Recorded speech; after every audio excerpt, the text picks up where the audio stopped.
KnockBack, the retro and nostalgia podcast, is brought to you by, well, you. If you want to learn how to support our show, go to patreon.com/laststandmedia.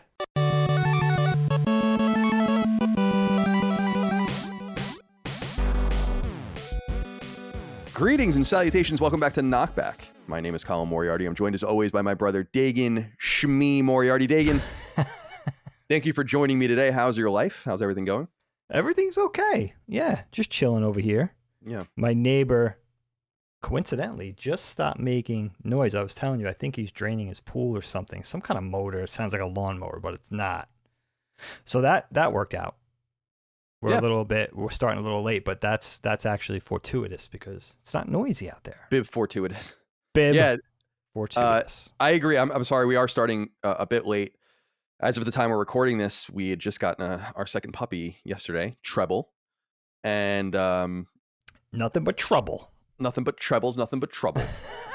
It's funny. I think I told you that I was like worried that people were going to think her name was Trouble. And then I was like, who cares?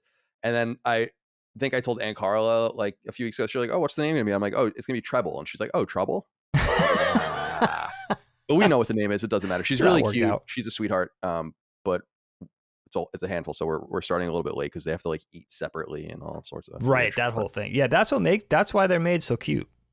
So you could deal with the inherent insanity, nuisance, I guess you would say. Insanity could cross over into insanity as well. Sure. Yeah, she'll be 2 months old in just a couple days. So we're excited to have her in the fam. What's anything new to report before we get into our meaty topic today? I can't wait to get into this topic. You know what I've been thinking about the last few days? I wanted to ask you, have you seen, we didn't talk about this at all, have you seen the Matrix Resurrections trailer, the new trailer? No, I haven't watched it. You haven't? Okay. I'm considering not watching it, but yeah, anyway, go ahead. Oh, that's interesting. It's actually quite a good trailer. But it got me thinking this whole domino effect in my head, right, of like, what is this whole alchemy of movie trailers? What's the sort of art and the science and the magic behind it? Not only to entice us to watch the film and get us excited for something, but what is in that trailer? How do you articulate it where you could watch a 2 or 3 minute thing, basically a clip show of something that's going to be 2 hours long, and come out of that 2 or 3 minutes knowing whether that movie is going to be good or not? Because I watched the Matrix Resurrections trailer, and no spoilers if for you guys that don't want to watch a trailer. I get out of that trailer and I'm like, this is going to be a good movie. You just know it inherently by watching that 3 minutes of, who knows, footage that might not, some of that footage might not even make it into the final film. And it's the editing and the acting, the music, the action, the atmosphere, maybe snippets of dialogue, whatever those combined elements are that you put together, mix them up, make that trailer, and then you can come out of that trailer knowing whether it's good or not. And then also, it gets me to thinking like how misled I've been in the past about certain things. Sometimes you come away from a trailer and you're like, yeah, it's going to be a good film. I think of the Lord of the Rings trilogy. Those were good trailers back in the early aughts. Or definitely. I think of, on the other hand, think of something like Christopher Nolan's Tenet. Thought that was going to be an amazing movie by the couple of trailers they released for it. Not a good movie. I would argue that it's not a very good film. I heard. I haven't seen it yet. You haven't seen that yet? Well, I heard that it wasn't very good, so I'm not in any rush to really, I'll check it out when I'm in the mood. But. So it's like, I'm trying to now go in. It's almost worth going in and breaking it down. Like, how many times have I been misled, and how many times was the prediction accurate vis-a-vis the trailer that this is going to be a good film? And I just walk away wondering, like, what's the magic behind that? And are they meant to mislead, or are they meant to lure you in, rightfully so, to something that you're going to enjoy? So it's a whole thing. It's a whole. I mean, the movie studios and the directors and everything subcontract those trailers out to entities that that's what they do, right? They cut trailers. That's their business, I believe, which is really interesting, right? Maybe you don't have to subcontract it, but oftentimes they do. So it's this whole thing. It's this whole part of the entertainment business that I feel like is not talked about a lot, but they're certainly hanging their hat on the trailer, especially with the advent of social media and YouTube and watching things online. It's not even like a TV thing anymore, or going to the theater to see trailers ahead of the film. It's a whole thing where you could just stay home, and trailers are a big part of getting fannies in the seats whether that's a couch or a movie theater seat, right? So I don't know. I just maybe it's a topic we do. Who knows? Definitely. I think it's best trailers. And I know that what we talked about recently, even in gaming trailers, and in gaming footage, we were talking about Metal Gear Solid 2 and how they kind of made parts of that game, or at least edited parts of that game for those trailers that are not even in the game to trick the audiences. And I like that kind of thing. And I'm becoming more, the reason that I'm not interested in that Matrix trailer really is because I like the Matrix and at least the first one a lot. The first one. I don't need to know any more than that it exists and that it's coming. I don't really enjoy watching trailers for the most part. Trailers sell me on movies that need to be sold to me, but this is not one of those movies in existence that needs to be sold to me. It's interesting that you say that though, because you feel the same way as I. How many Matrix films are there in total right now? 3, right? 3, yeah. So we love the first one, and then many people feel like we feel like kind of went off the rails with 2 and 3. So this 4th film is going to be, hopefully a return to grace or trying to please the mainstream of at least the majority of the way people felt. So, and pulling people back into the Matrix franchise after a couple of semi-disastrous films, I would say, especially the second one. I don't even remember the third one. Maybe I walked out in the theater. I don't remember. But you know what I mean? So they're holding, this new trailer holds a lot of water. They're really hanging their hopes on this thing. Right. So, we'll see. I'm interested to see what you think of the trailer, but maybe it's a good tactic to finally just go in completely unspoiled, completely blind. And if you enjoy something, you'll probably enjoy it even more, having known nothing going in. You know what I mean? It's kind of exciting. A pleasant surprise. I do that with a lot of games where I don't even, like Tales is a really good example. Tales of Arise finally just came out, first Tales game in 5 years. I'm a huge Tales fan, and I didn't watch any trailer for the show. How are you enjoying it? It's great. I mean, it's really, I'm only a couple hours in, but it's really fun. And I went in, I watched the intro, when it was announced, and that's just usually a cinematic. And then that was it. I had no idea what I was getting into, and then I didn't need to. I bought it, and so that's kind of how I roll. But I like that. There's an old schoolness to that, right? Because we could spoil, as we talk about in the show all the time, we could spoil the shit out of ourselves. Definitely. Just with YouTube alone and social media, Yeah, and sometimes that's fun, but typically I'm pretty good at just avoiding things. And also, I think a lot about how I'm surprised that I don't know what a lot of things are even about, even though they're older. Because I think a lot of people do try to be respectful of that. So, nothing really going on here other than, like I said, the dog situation. But thank you all out there for being here with us. KnockBack, our weekly retro and nostalgia podcast Dagan and I do each and every week. You can get it early and ad-free by supporting us on Patreon, patreon.com/LastStandMedia. Those perks also carry over to Sacred Symbols, a PlayStation podcast, and Defining Duke, an Xbox podcast that we also do under the umbrella. And you can submit your questions, comments, concerns, thoughts, and ideas, and vote on topic ideas and such. Now, today's topic is Star Wars Episode 2, Attack of the Clones. What? And this isn't an episode that won a fan vote over on Patreon, but Star Wars Episode 3 did. And although we've never done Episode 4, I feel like it would have been weird to do Episode 3 without having done Episode 2. And we did Episode 1 back in 2018 or 2019, so you guys can go listen to that. That was the first 3+ hour episode, as I recall, of the show. And I'm really curious to hear what you think about this. And I think I want to start with what you remember about it. Kickstand wrote in about this on Patreon, one of your perks over there. He says, Long Island's finest. What do you remember from going to see this movie in the theater almost 20 years ago? At that point in time, I'd imagine it sunk in that Episode 1 was not good. What were your expectations, if any? And how did you think the actors improved? For the longest time, Episode 2 was my favorite of the new trilogy. I loved the scope of the clone battles with the droid army. I was also fascinated at the time with Obi-Wan meeting the clone army on Kamino. The Anakin slaughter was obviously a bit heavy-handed, but it was kind of cool in 2002. This movie is pretty bad to me now. Be curious what your thoughts are. Thank you. The Anakin slaughter. So, before we even get into what we think about the movie, which is obviously what I'm most eager to talk to you about, I will say that I vaguely remember seeing this. So it came out in the early days of May 2002. That was the end, towards the tail end of my senior year of high school. Dad and I went to see it. So it was interesting because this, for me, was the first Star Wars product I ever went into where I wasn't really into it anymore. I mean, I loved Star Wars when I was in 12th grade still, but right. I was collecting all of the toys and reading all of the books and in the EU and all of that. And that really proceeded apace through the first 2 waves, I think, of episode 1 toys. And then I kind of fell off, and I was still kind of collecting some of the older Power of the Force 2 stuff that I was missing. But by this point in 2002, I was just totally over Star Wars, and I was just into other things. And I think episode 1 left a lot of us disenchanted. But what I remember about this movie, and I don't know if you remember it the same, is expectations were very high for this film. I would even say higher than Phantom Menace, because everyone's like, well, this is the Empire Strikes Back of the new trilogy. And so this is going to be, it's the same thing that happened later on, many years later with The Last Jedi. Last Jedi, sure.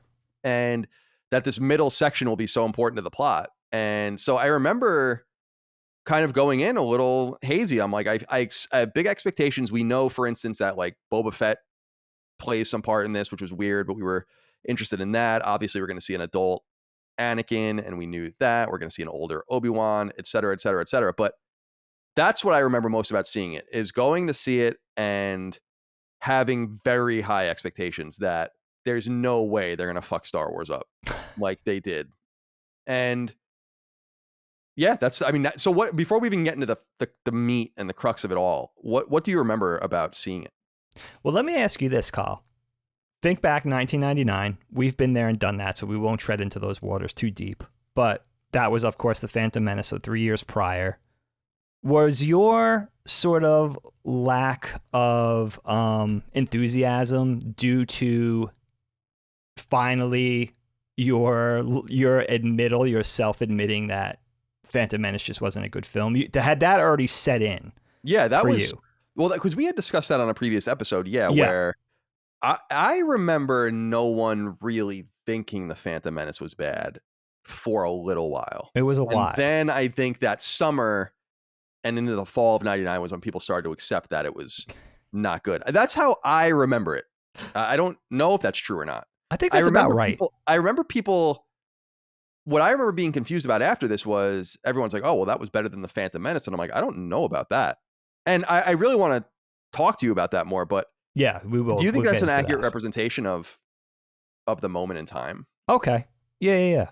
And that makes sense to me. I was thinking back. I think a lot of people, nerd culture in general, Star Wars fans specifically, I think a lot of people will argue the point that come 2002, with this second prequel film, with their expectations already set lower, that they thought that if this film was a proper debacle / disaster, as many of us thought the Phantom Menace was, if this film was like going to be a continuation of that, then they weren't set up for as large of a disappointment going in. In other words, they could kind of set themselves and get ready for whatever was coming, knowing what the vision was looking like for the prequel films. Coming off of, don't forget, like, we were really hoping 1983, Return of the Jedi. 16 years later, we waited 16 years for another mainline Star Wars film. Thought there was a very good chance, George Lucas said as much, that we were never going to get that. So coming back in with those hopes and those expectations for Phantom Menace, and then the vision, and maybe somebody could, a lot of people would say misguided, tone deaf compared to the original trilogy, all of that. But I remember coming into Attack of the Clones with a hope, thinking like, okay, like maybe due to whatever the factors were, fan backlash, people not liking the original film, maybe just hindsight being 2020, looking at the Phantom Menace and knowing it doesn't really hook up very well with the original trilogy, whatever the reasons were, I thought maybe there was an outside shot, and maybe this was overly optimistic, but I thought there was an outside shot for a course correction with this movie. I was still holding out hope. I remember that, feeling that very specifically going in, like, all right, maybe it's what you said, which I think is a great point. Maybe it was the Empire Strikes Back thing, where it's like, we know the second Star Wars film in a trilogy to be of the utmost quality. So maybe going in, we have a chance. Maybe they saw the mistakes. Maybe there's a shot. And I've only seen this movie once. Same thing with Revenge of the Sith. We'll get there. And I really hated it when it came out. So going in, I really wanted to make sure I was objective. We talk about the nerd culture echo chamber. Obviously, there's a lot of people that don't like this film. A lot of people consider it the worst of even the prequel trilogy, which is pretty, which is pretty frowned upon generally. And I came out, so I really wanted to go in and analyze this film with a fresh set of eyes. And I have to say, man, I say this with all humility, I'm fucking good at Star Wars. So are you. Because I not only went in objectively, but I will offer a lot of criticism, but I will also offer a lot of my perspective on how they could have improved things and what went wrong here. And you know what the other takeaway was that I'm shocked about? This very rarely happens to me with something that we're visiting for KnockBack, is that this movie is not as bad as I remembered it. It's not a good film. There you go. Not a good film. That's a lot of problems. That is the big thread for me. Not too. as bad as I remember. Yep. Shocked. I was shocked that I watched it twice because I was like, no, this can't be right. And I watched it again, and I doubled down that sentiment. It's not as bad as I remember. I was thinking, because we're so similar, I was thinking that you were going to think the same thing. So let's start there before I say too much. Yeah, well, we have this inquiry from Matt Kurlowski, and he says, hey, Super Moriarty Bros. I think this is a great movie.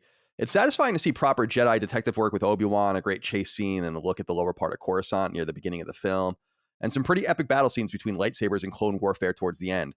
Anakin's slaughter of the Sand People is a standout as well. Aside from the corny romance, why does this film have such a bad rap with you two? The Phantom Menace is a much worse film. Hope you are both doing well. So thank you, sir. I went in a similar way with you. I saw the movie in the theater. I saw it maybe in dribs and drabs after that. And then as I've noted, it was on TV maybe 5 years ago or something. I was somewhere and I just watched it, probably from the Kamino scene through to the end. And I was like, wow, and I said it at the time, like, this is even worse than I remember it being. That. But then, so I tried to clear my mind and sit down. I was pleasantly surprised when I went on Amazon to buy it that I had already purchased it. Because I think years ago I had purchased just all of them. Oh, okay. In a collection. So I was like, oh, cool. I don't have to spend money. And then I booted it up. And even in reading the crawl, I'm like, I don't know that I even understood what this movie was actually about. I must admit, the more I go back to a lot of films and games, we just did Metal Gear Solid 2, very prescient game. It's like, I don't remember this even being this deep with Metal Gear. And it's amazing how much it stood the test of time. And with this game or with this movie, my take is exactly what yours was, is it's not as bad as I remember it. But here's the thing. I had happened to watch it the same day, but in two bursts.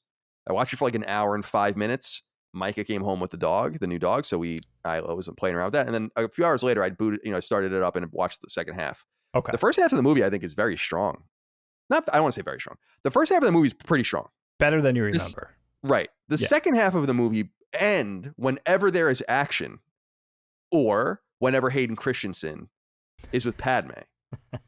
The movie disintegrates. And I think the interesting thing about Attack of the Clones is exactly what you said. It's not as bad as I remember it in a lot of ways, but it certainly has some of the worst moments in all of Star Wars in it. And certainly some of the worst acting in all of Star Wars, and certainly some of the worst writing in all of Star Wars. And the latter is not a huge surprise because I was just doing a little bit of reading about it. He didn't even finish the script until they were about to shoot. It's unbelievable. That's crazy. I don't understand what their whole intent was behind the way they went about this movie and about this whole trilogy. It's just incredibly weird. And certainly we have to wonder, and we'll talk about this a little later with something someone wrote in, do you know when you're making something like this that it's bad? And so I liked the crawl. I liked the idea of the Republic fracturing and there's being the separatist movement, and it's political. The whole motif is actually really cool. And I remember people making fun of it as a kid, being like, why would anyone want to go see a Star Wars movie about a trade federation and all this kind of stuff? But it gets into what we were talking about when we rewrote the new Star Wars movies in our own vision. Is I've always been interested in the more corporatist aspect of the Star Wars universe. And that's one interesting piece of it, but also the political and governmental aspect. And we get a little bit of a taste of it in this movie. So I dig that aspect too, getting a little bit more of the Senate, getting a little bit more of the power struggle behind the scenes.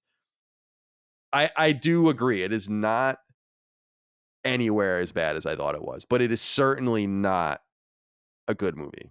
And that's kind of where I leave it. But what were your initial thoughts as you began to watch it? Because I was trying to make a lot of connections to episode 1, and people will remember in that conversation we were noting too, like that movie starts out pretty strong too.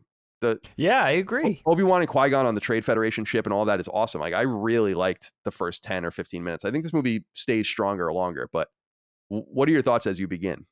Yeah, so as I get started, it's funny that you mentioned the opening crawl because I really wanted to pick it apart and I really couldn't. Because I'm thinking back to those same things you just discussed, right? You're thinking back to like trade federations and embargoes and the Senate and corruption and politics and political infighting and a lot of kind of stuff. It's just not the fun kind of late 70s, early 80s swagger of the original Star Wars, where it was like Han Solo and, you know, running from, bounty hunters and gangsters and disgruntled, frustrated kids on farm planets that wanted to become pilots. Like, it was just a different feel. And we already know, again, I think with the expectations already taken care of coming in, like we knew this train, this late 90s, early aughts train to mid aughts was going to be on a completely different track than the original Star Wars trilogy. So we got all that. But coming in, I really felt like I wanted to be analytical and, again, not add to that din, you know, that nerd culture, pop culture echo chamber of like, let's bring something new to the conversation and really try to be constructive. Obviously, we're going to be critical. If I really dislike the movie that much, you know, 15, 20 years ago, it's not going to have changed completely, obviously. Common sense dictates, but I really wanted to go in and see what the problems were, like really articulate what the issue is. And I think it's really in, a lot of it's in the performances, and we'll get into that. And I think a lot of it is, or at least a fraction of it, a part of it is that I think the new characters that we're meeting along the way, same thing applies to the Phantom Menace. The Mace Windu's, the Count Dooku's, Anakin, of course, Padme, like these new characters. We have the legacy characters like Palpatine. We have the legacy characters like Obi-Wan. That's a different conversation. But the new characters that we're meeting for the first time, even if we've heard of them before, that we're meeting on screen for the first time, they're just inherently not as likable as the original Star Wars trilogy characters, Han, Leia, Luke, you know, the initial, you know, Vader, whatever character, Lando, whatever characters we're meeting for the first time. I think there's just an inherent lack of likability in the characters. And I think the movies, the relationships of the characters, which is such a big Star Wars thing, the characters and how they play off each other and their relationships, I think they're just there's not as much depth, there's not as much warmth, and there's not as much thoughtfulness between to really prove out those characters and those relationships, specifically Anakin to Obi-Wan, specifically Padme to Anakin, and just Anakin and Obi-Wan in general, you know? And I want to really sort of break that down and get into that. But, you know, for the most part, I even found Hayden Christensen, like sometimes like he has redeeming moments in this. It's not like every time he's on screen, he's terrible. It might be 70-30 in favor of terrible, but there are redeeming moments in the acting, even for Hayden Christensen, for Natalie Portman. It's not as bad as I remembered. I don't want that to swing our criticism the other way, where it's like, okay, you know, like maybe we could really kind of just sweeten up our whole take on this. But that was my inherent shock, was like, okay, like this, I could work with some of this. Right. You know, there's some of this kind of you could build a foundation on, and here's the mistakes. The mistakes are fewer and far between than I remembered, although there's enough to make this movie, I think, still pretty challenged, all in all. Yeah, I agree. And since you brought up Hayden Christensen, we might as well go there, because this is obviously one of the most contentious aspects of the new trilogy, or the old trilogy, which was the new trilogy. The Josen one wrote in and said, while I love a lot of the... Oh, I'm sorry. While I love a lot of the music in this movie, that's about it. To me, the weakest part of the film is Hayden Christensen as Anakin. Do you all think anyone could have pulled off that part, or was it doomed once George Lucas typed it up? So I try to decouple my mind from Hayden Christensen. It's impossible now, but try to decouple yourself from it and be like, who could have played this character and who would have done it justice? And I don't know. What I do know is that it wasn't played right. It's not right. No. And I don't know why it is. There's almost nothing about the performance of his performance personally that I like. I agree that there are interesting moments with him, but it's more that he's in the moment. Like, I love the scene when him and Obi-Wan go to the bar, and it's very reminiscent of Mos Eisley, and Obi-Wan cuts the dude's arm off. And I like when they show to Anakin, and he's like, Jedi business, go back to your drinks. Like, there's a lot of cool. I would have liked to see a darker, brooding Anakin that, like, we don't. Let me back up. I think we said in the past that I think it was a mistake to start so young with Anakin in the movies.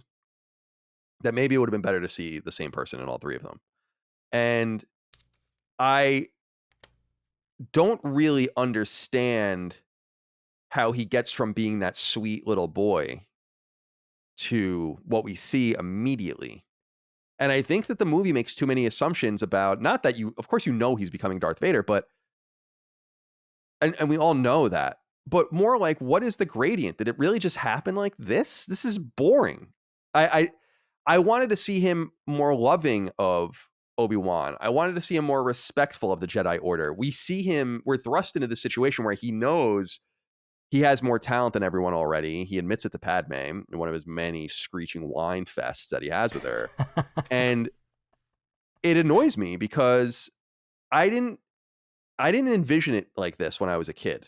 And it's one of those difficult things where I can't exercise it from my mind. So it's hard for me to know how Anakin should have been handled or who even could have played him at the time. Probably an unknown.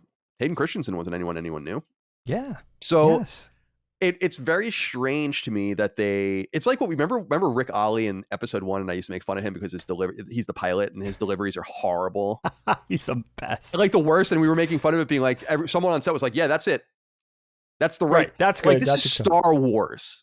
This is a $150 million production in 2000 when they started filming it, right?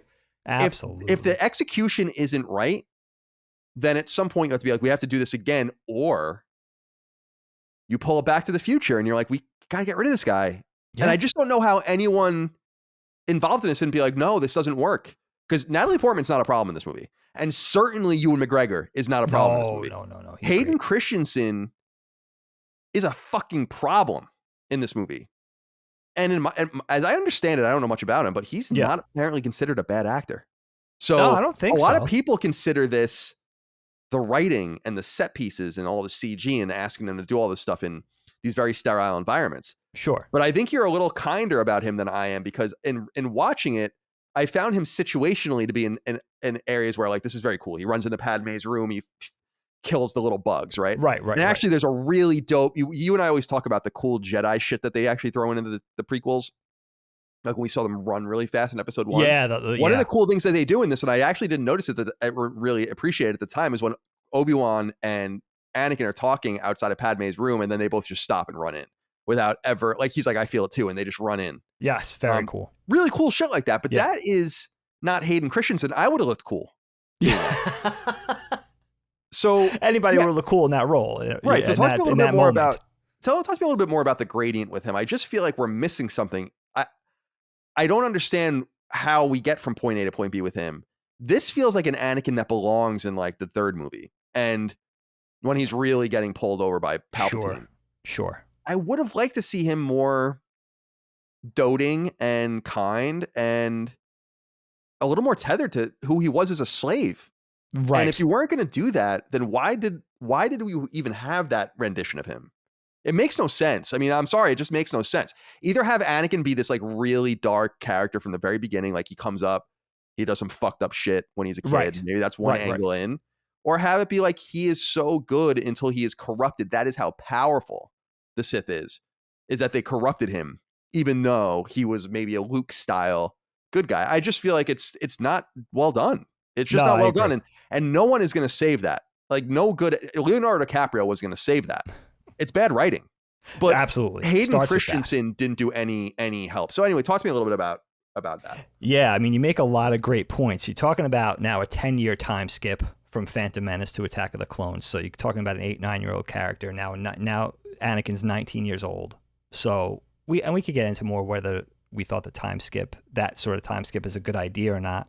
you bring up a great point to start with, Kyle. I mean, why not only cast Hayden Christensen, but why commit to him after you could see maybe, or you would think you would have the vision, these people, the best in the business, George Lucas, who invented this thing, would have enough vision to see that it's not really working. Because as you say, Hayden Christensen didn't come into this as a movie star. He wasn't really particularly a known commodity. He had done a few other things. He was a child actor. Maybe he was in commercials. I'm not even sure what his history was like for the small and big screen exactly, but he wasn't a marquee actor that was going to put butts in the seat. So there was really you really wanted somebody who, you could have had a complete unknown as long as they were talented, as long as they were right for the part. So that is one huge question mark coming in. And I think the other one of the main important factors to realize with this is that this character, the whole story is really centered around the journey of Anakin Skywalker being, right, one of the most powerful and promising good guys, this precocious would-be savior, this Jesus-style character that is like this Jedi hopeful and this prophesized great one who basically falls from grace to become this malevolent monster sowing death and destruction and horror across the universe and becomes this unimaginably evil, unstoppable dictator. That's what the whole story is anchored on. So to cast this character correctly was of paramount importance, right? So let's start there. The other thing is that you have to realize is that here's the thing about Anakin that we know, even in the 70s and 80s when Return of the Jedi, by the time Return of the Jedi wrapped, we had the first 3 movies in the hopper. We knew the story, we knew the characters, we knew Darth Vader, but we didn't know, and we knew whisperings of his origins and how he started via Obi-Wan Kenobi and Yoda talking about it to Luke and everything, but we really didn't know exactly what happened. So the huge carrot on the stick with this whole prequel trilogy was like, what the hell happened here? How did this little cute blonde kid become the most vile monster the universe has ever known, right? That's an amazing premise, but now we get to see it. Now we're treated to like what happened, you know? So I think really what you needed to see is with Anakin, specifically in this movie, and maybe you needed to see a little more of this even as kid Anakin, which I think would have been really interesting, is you get to see this character who's tragically being pulled in 2 different directions. You know, he's being pulled in 2 diametrically opposed ways, you know, towards a breaking point that we know already came, because we know he already became this insidious, evil Sith Lord. And you need to see, what you needed to see, I think, specifically in teenage Anakin, is you need to see this genuine goodness. You really need to see that side. And then you really need to see this malevolence, this evil bubbling beneath the surface. You really need to see that too. And you really need to see a character being mentally and emotionally ripped in half, essentially. You know, you really need to feel that, the gravity of those emotions. And you really need, so that inherent goodness and the goodness being instilled by like Yoda and Obi-Wan and his mentors and the people that are basically taking a risk on him because of his precocious power. You know, they know Anakin's not right. They just know that what he's capable of, if they could just ground him in goodness, is worth the stretch, because they know going in that even Obi-Wan knows like there's a risk involved in giving this guy more power and in training him in the ways of the Jedi. And so you really need to see Anakin's sort of goodness and then brushing up against that sort of manifesting malevolence, like pulling the legs off insects, like maybe not even knowing why, like just some inherent evil that's like so deep seated in him that so to see you and fueled, of course, by his anger for his mother's fate and for being a slave, and his rage and his vengeance and his fear and his frustration for seemingly being held back by the Jedi, like knowing he's more than he's giving credit for, and like being maybe even a little sympathetic to that frustration, and how it plays out. But here's the thing. Hayden Christensen doesn't play it like a 19-year-old. He plays it like this little evil spoiled prince meets Veruca Salt. Like, he plays it younger than young Anakin 10 years prior. He plays it like an impetuous brat. Yeah. And it's just not. So It's not all Darth- those things should come. Yeah, All those Vader. things should play out. We should have all of those things. He should be frustrated. He should be fearful. He should be angry at the Jedi Council while trying to also go along with, while inherently knowing like they're operating in his best interest, but also being, a little bit oppositional in the way of like, but I'm better than you already type thing. Those things should be brushing up against each other, but there should be less in his bratty dialogue and just more in his action, because he wasn't capable. This specific character actor was not capable of pulling that off in dialogue. It was a bad idea. It should play out more in his actions and less in the things he says, because that's what a little kid does. You know what I mean? And yeah, it just feels even younger than the portrayal of Anakin in Phantom Menace, which is just, I would think anybody could see that. You know what I mean? That's the problem, is that he's whining like a little kid, like a preschool kid. And this is Darth Vader we're talking about here.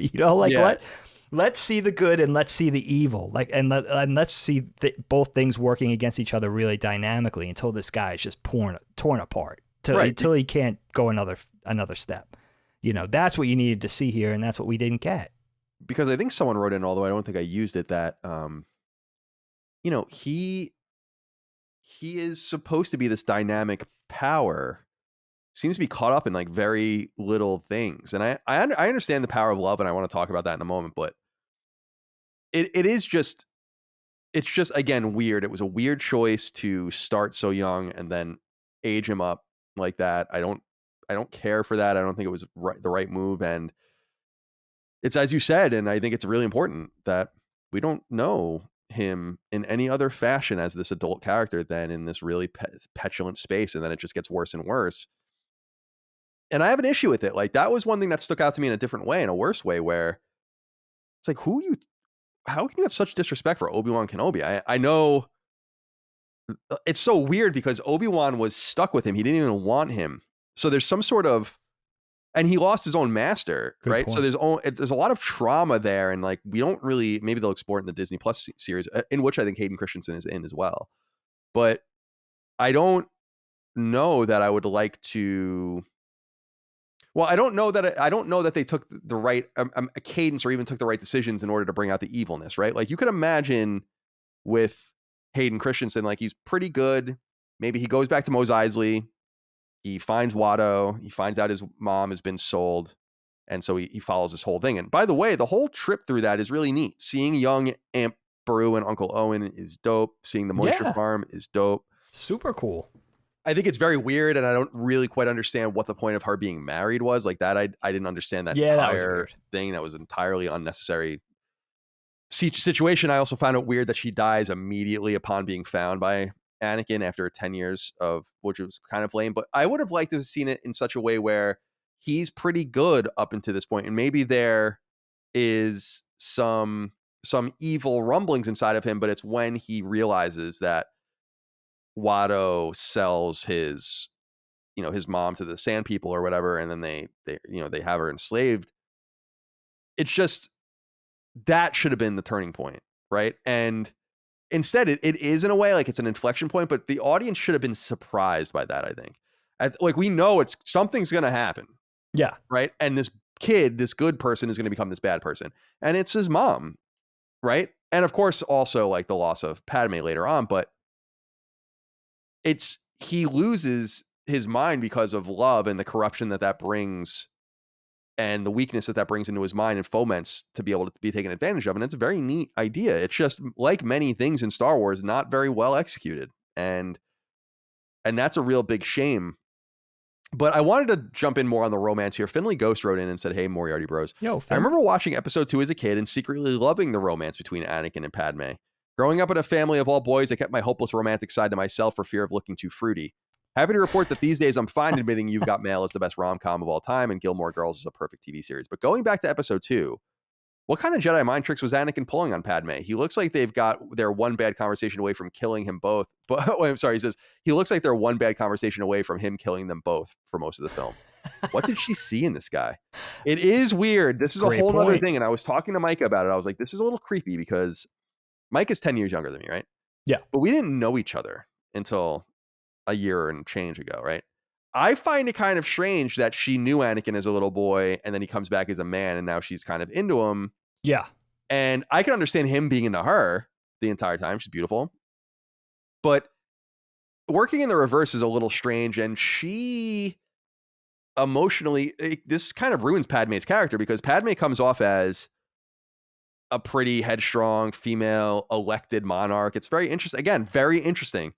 And then they just make her into a weak, dribbling. She's a senator and she's got the universe by the balls. And then she falls for this random whiny dude. And it's like, man, you're Padme, like you're royalty. And I know it's silly to look at it like that, but it is a good question. Like, why do you like this guy? This guy sucks. Like, what does he ever do other than whine? I mean, there are scenes where she's almost looking at him with like complete disgust when he's talking about how he's more powerful than Obi-Wan and all of this. And yet she still is so weak for him, knowing that they have to live this life in secret anyway. So what do you make about the whole romance and how that kind of played out? Yeah, it's a very obviously one-sided thing where you could see Anakin's fascination or infatuation or love or, in fact, loving Padme. First of all, that you got that 5, 6, 7 year age difference. So there's already an admiration there. And I think, especially in this film, they go out of their way to imbue Padme with a lot of Princess Leia-ness. I mean, you got the conviction, she's diplomatic, that stern inner strength, the defiance, the courage, the intelligence, of course, the physical beauty.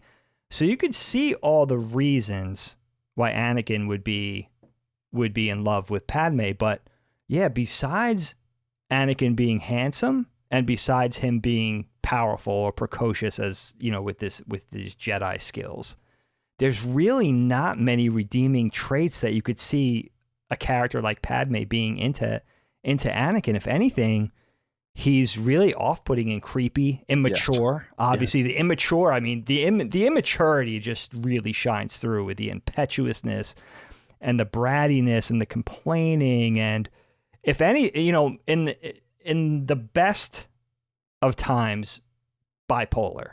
You know what I mean? Like really feeling like one minute he's complaining, the next minute he's like, I know I shouldn't feel that way. That type of thing. Like there's really nothing that that Padme should see in this character, and she still does.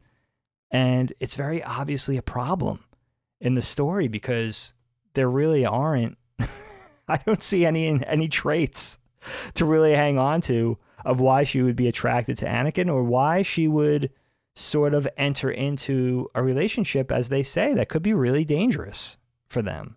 Right. Or in a perfect world, at least not an appropriate relationship, or one that could certainly lead to not tragedy maybe, but one that's not gonna, be fruitful or, in it or constructive in any way or like you're heading towards like disaster no matter what Absolutely. It feels in the moment, and it.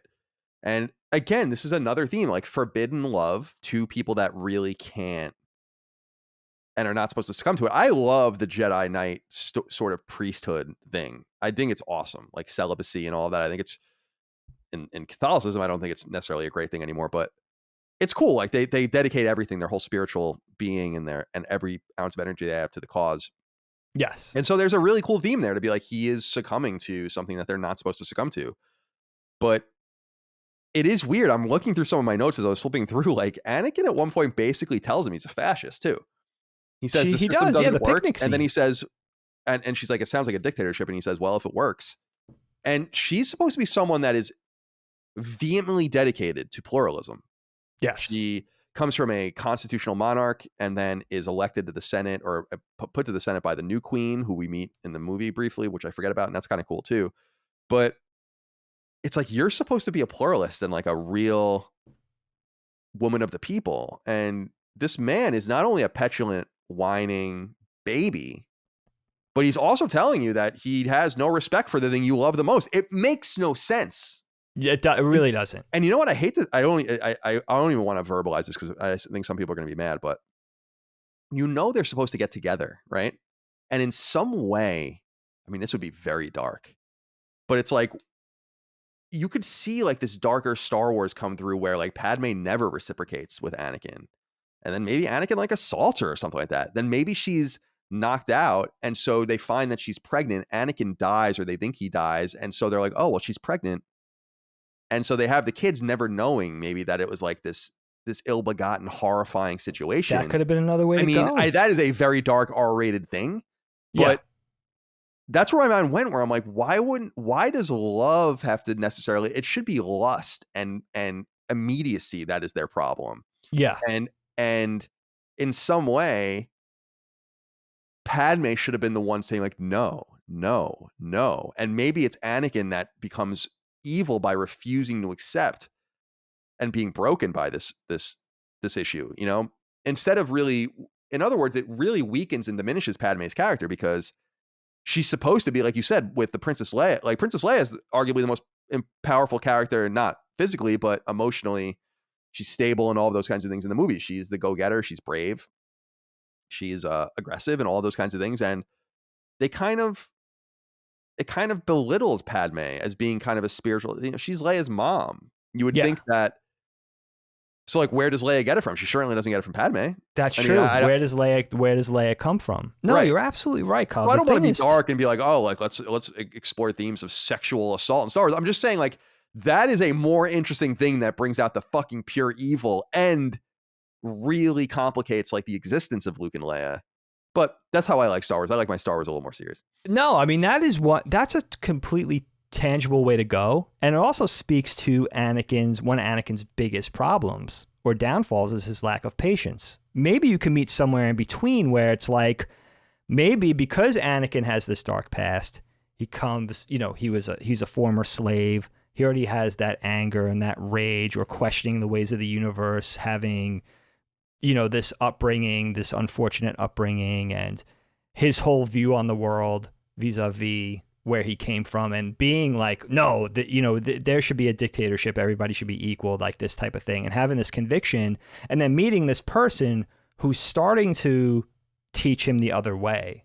And he's starting to thaw to that when everything goes wrong. And then he just runs back in the direction where he initially came from. In other words, he's kind of slingshotted back to that perspective of like, there should be a dictatorship. Everyone should follow one rule. Everybody should be brought to think the same way, no matter what, like type of thing, where maybe she was the one thawing him, but when everything goes wrong, he just goes back even further in the opposite direction, which is a nice balance maybe of the two things, but something that could have helped, and something that could have helped the relationship too. And Padme seeing that this stubborn, powerful young kid, that she's getting to him a little bit. So maybe that's why she's falling for him, that, this person could change. And she's kind of not only molding him in her image, but the fact that he has the power to change despite his harsh past, and something that she could have been drawn to would have given that relationship a little more balance on the scales, because it's unbelievable as it is in the film. Right. And it requires some sort of, we're watching Star Wars. It requires some sort of suspension of disbelief. But what everyone loves about, or not, I don't want to say everyone, but what's so well respected about Star Wars is the humanity. Yeah. Even the aliens have, not all of them, but a lot of the alien races have humanity too. Like, we see a lot of humanity in Nien Nunb, right? You see a lot of humanity in various pilots and especially in the newer movies and stuff. So it's cool. Like, I like what you're saying, because it could be like a scale where you could also look at it as like Anakin is inherently bad, Padme is inherently good, and they balance each other out and come together in this gray area and then get torn down together. But it's just not well executed. It's a shame, because we needed to see it somehow, them meeting, but I don't like the way it goes here. And I don't think Hayden Christensen's performance adds much of anything positive to it at all. But I did want to ask about Obi-Wan, Ewan McGregor, of course. Craig McGuire wrote in and said, gentlemen, Ewan McGregor takes this movie from unwatchable to barely tolerable. No easy task. What are both your thoughts on McGregor and his portrayal as Obi-Wan in this film? Appreciate you both. So he continues, in my opinion, to be like a really shining point in the prequels, and I always felt that way about him, and I think a lot of fans do it too, which is why they're able to bring him back for his own show, which is very exciting. It's great. That worked out awesome, age-wise, right? Yeah, exactly. That's exactly what I was thinking. It does awesome. work out age-wise because obviously he's not elderly yet, but he's getting older in years.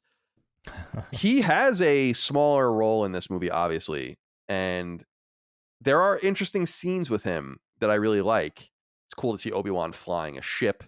It's cool to see how he hates it and all that kind of stuff. But I wish we got a little bit more of him and felt kind of bad for him because as a character, it's like you're Obi-Wan Kenobi and this dude is just treating you like shit. And I assume Obi-Wan knows deep inside of him that Anakin could probably maybe take him if he wanted to. So it's probably a pretty fearful thing, and you have to wonder how Obi-Wan feels being foisted upon this. He wasn't quite ready to lose his own master. He watches his own master die. And later on, he watches his pupil, his Padawan, almost die as well. What did you think about his performance here, and does he provide a much-needed grounding element? Because I agree. I mean, again, I don't think Natalie Portman's a bad actress. I think she's gives a pretty middling performance, but I think Ewan McGregor's a great actor, and gives a very good performance. I mean, I there is some sort of coherence between the Obi-Wans for me when you think about A New Hope and you think about the prequels. So talk to me a little bit about that. Yeah, I mean, that's where the conversation starts, right? Ewan McGregor feels like a proper extension of Alec Guinness. You could see, or at least working backwards to a prequel state, like he feels like a young Alec Guinness already. And I don't know if that was luck or if he studied that or whatever, but he really feels like the Obi-Wan we know would be as a younger man. In this film, I think he's 35 years old. I think he's 25 in Phantom Menace, and now he's 35 in Attack of the Clones. I love the performance. I love the character. I love the humor. There's one problem, much like the Anakin thing, that I feel like, the Anakin story is good versus evil, and it's basically good versus evil battling for the heart and mind of Anakin, right? I think Obi-Wan should have a very similar thing. You see it to some degree, but I think it should have been carried out further, especially in this film. And that is that Obi-Wan, well, it's two things. I would say, Obi-Wan should really seem torn between his fatherly love, maybe big brotherly love for Anakin, and a real genuine affection for Anakin, a real inherent love, especially coming from, as you said earlier, Kyle, that reluctant teacher, that reluctant mentor, and then becoming really falling in love with Anakin as, a real bromance. And that should butt up against that knowing in Obi-Wan's wisdom, even in the back of his head, despite his best efforts, and maybe even despite lying to himself a little bit, that training this young protege might well be a bad idea. We talked about it earlier. Like that affection, there should be some kind of inner struggle, maybe that we even see physically, that Obi-Wan really loves this kid, but he knows what he's doing and training him and bringing him under his wing is dangerous. And part of Anakin's downfall really is what Yoda intimates in the prequel series and later on in the original series too, is that Obi-Wan really thought he could do the job of Yoda. He thought he could train Anakin as well as Mace or Yoda or as the senior, the elder Jedi on the council. And Obi-Wan's a pretty prideful dude. So I think you should have, as good as he is and as authentically good as Obi-Wan is, I think really that struggle should have been played out for us, the viewer, even more so. And I think that extends from what you see in this film is more of a teacher-student relationship and less of a friendship, less of a warm, authentic friendship. If you look, I wrote this down from the first Star Wars film.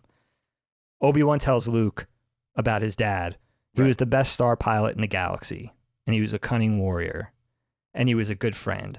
And he says it in that sort of far away, sort of like he's reflecting back on somebody that meant a great deal to him. Right. And I think the way it's played out in this film is a little colder than it should have been. I think you really should have seen that inherent affection between these two, because when that foundation crumbles and when these two characters split from each other and the real tragedy starts, that's only going to drive the point home further of how terrible this falling out was not only between good and evil, but between Obi-Wan and Anakin specifically.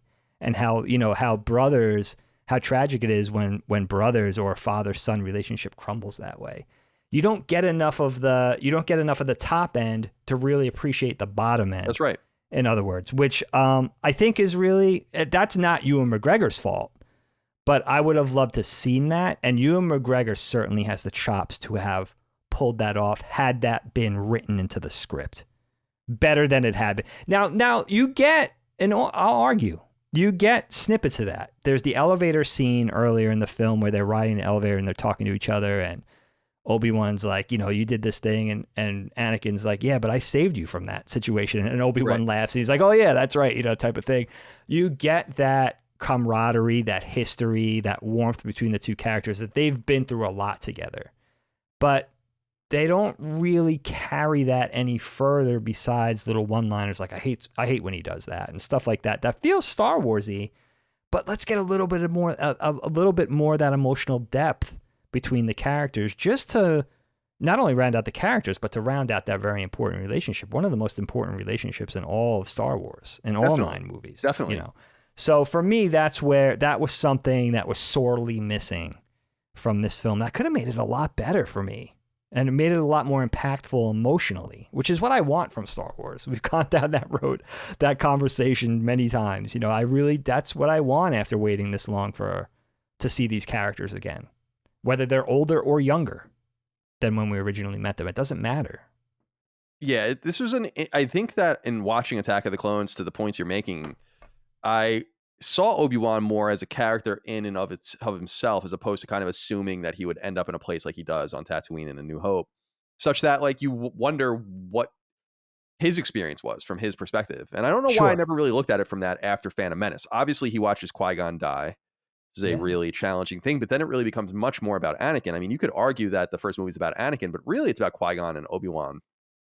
And Qui-Gon's certainly very missed in the future movies. I wish they didn't kill him, but they had to for the Padawan-learner relationship to take on with Anakin. But yeah, Obi-Wan, obviously a bright spot to these new ones. And I don't know. I just, it's so weird to me that they nailed getting Ewan McGregor, for instance. They just do a great job of securing this wonderful actor, and then they put him with Hayden Christensen. And I just wonder, what were these probably do exist in the behind the scenes stuff and cut scenes, whatever, from DVDs and Blu-rays maybe, but it's what were their scenes together when they were casting him? Because I assume they had Ewan McGregor there so he can bounce off of him. It's this is the best that they thought they were going to get. It's just unbelievable when you really think about it. Literally unbelievable. I'm not trying to use that word flippantly. It is unbelievable that they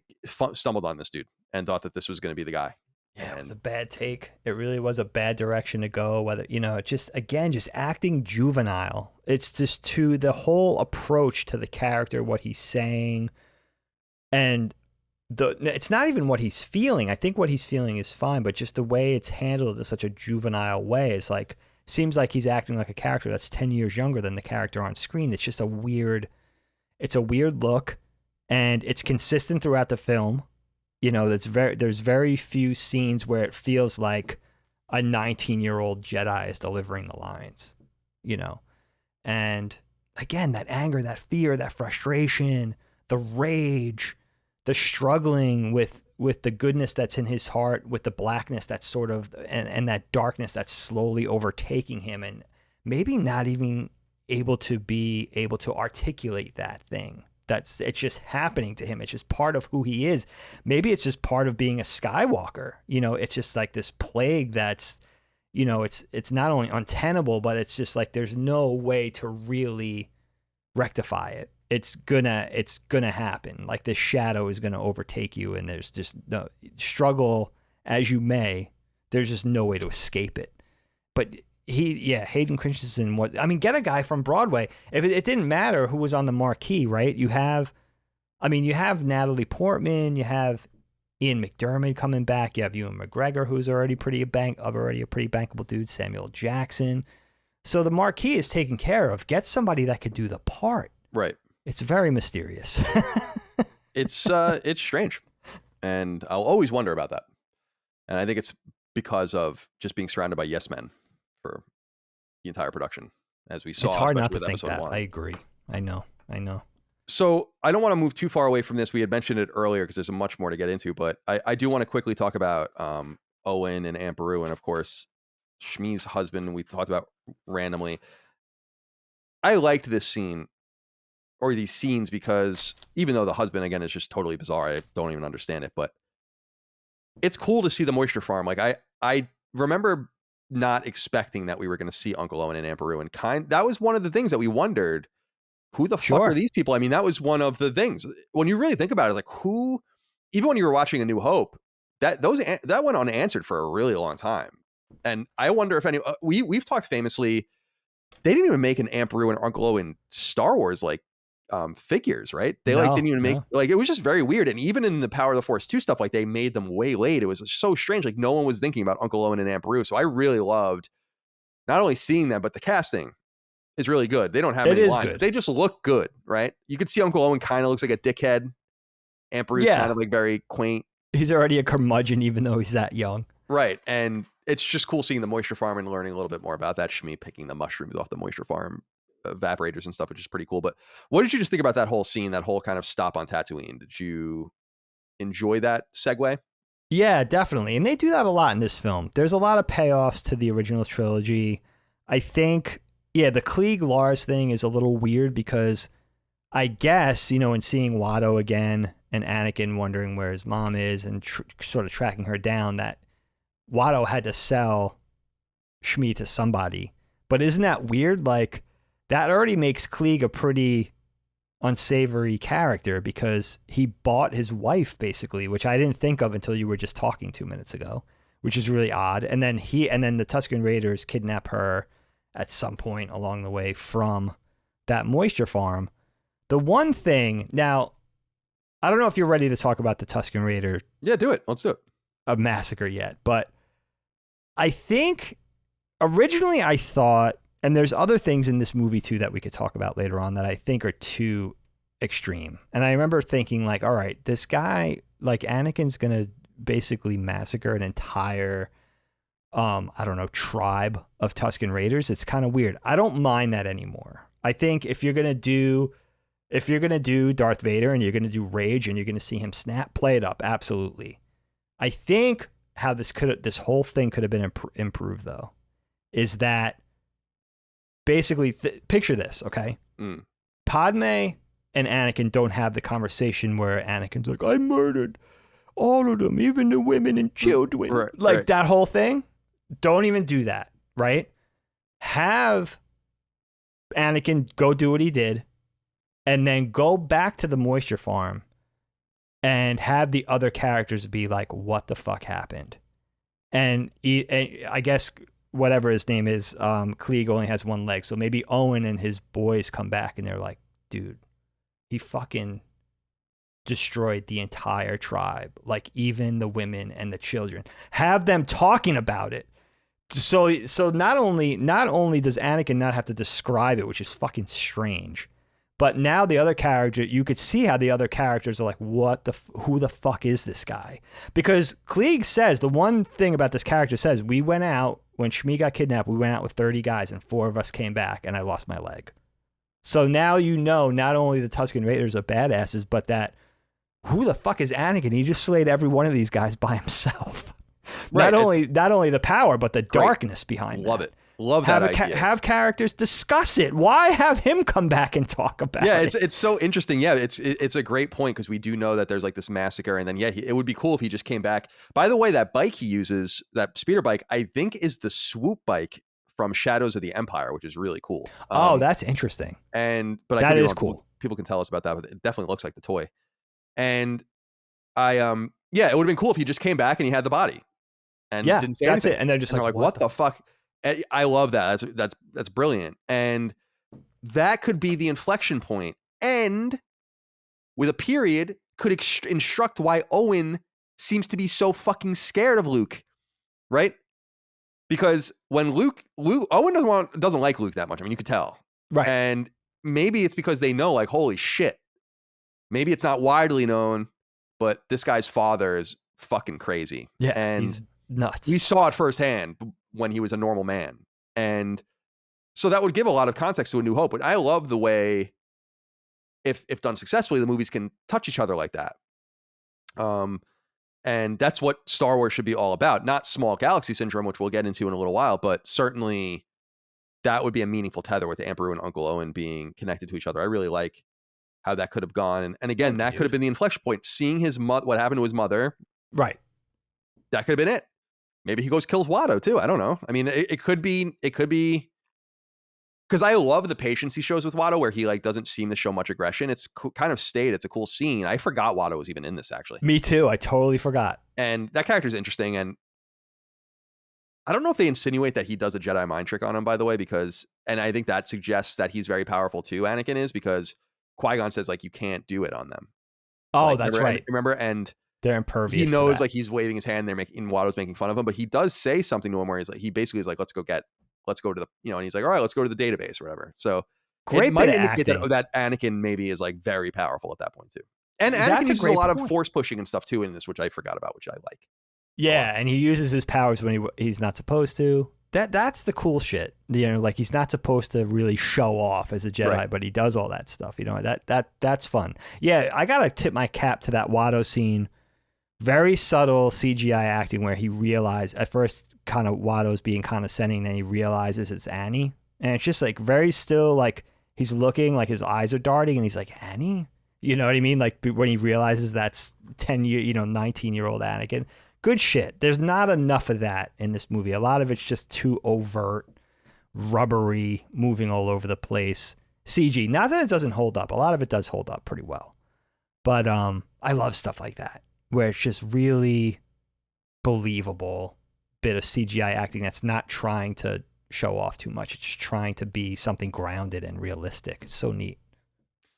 And I will say that after Anakin tells Padme about that, she tells him she loves him.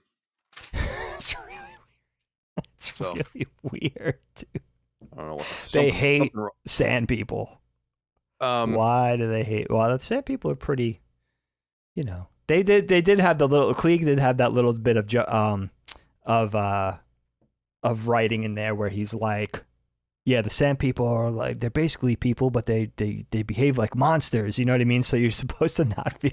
They go out of their way so you don't have to feel sorry for the poor sand people. It's pretty even in the exposition, which I think is pretty telling. Yeah, I love Tusken Raiders. Cool characters from the very beginning, of course, with the Jawas.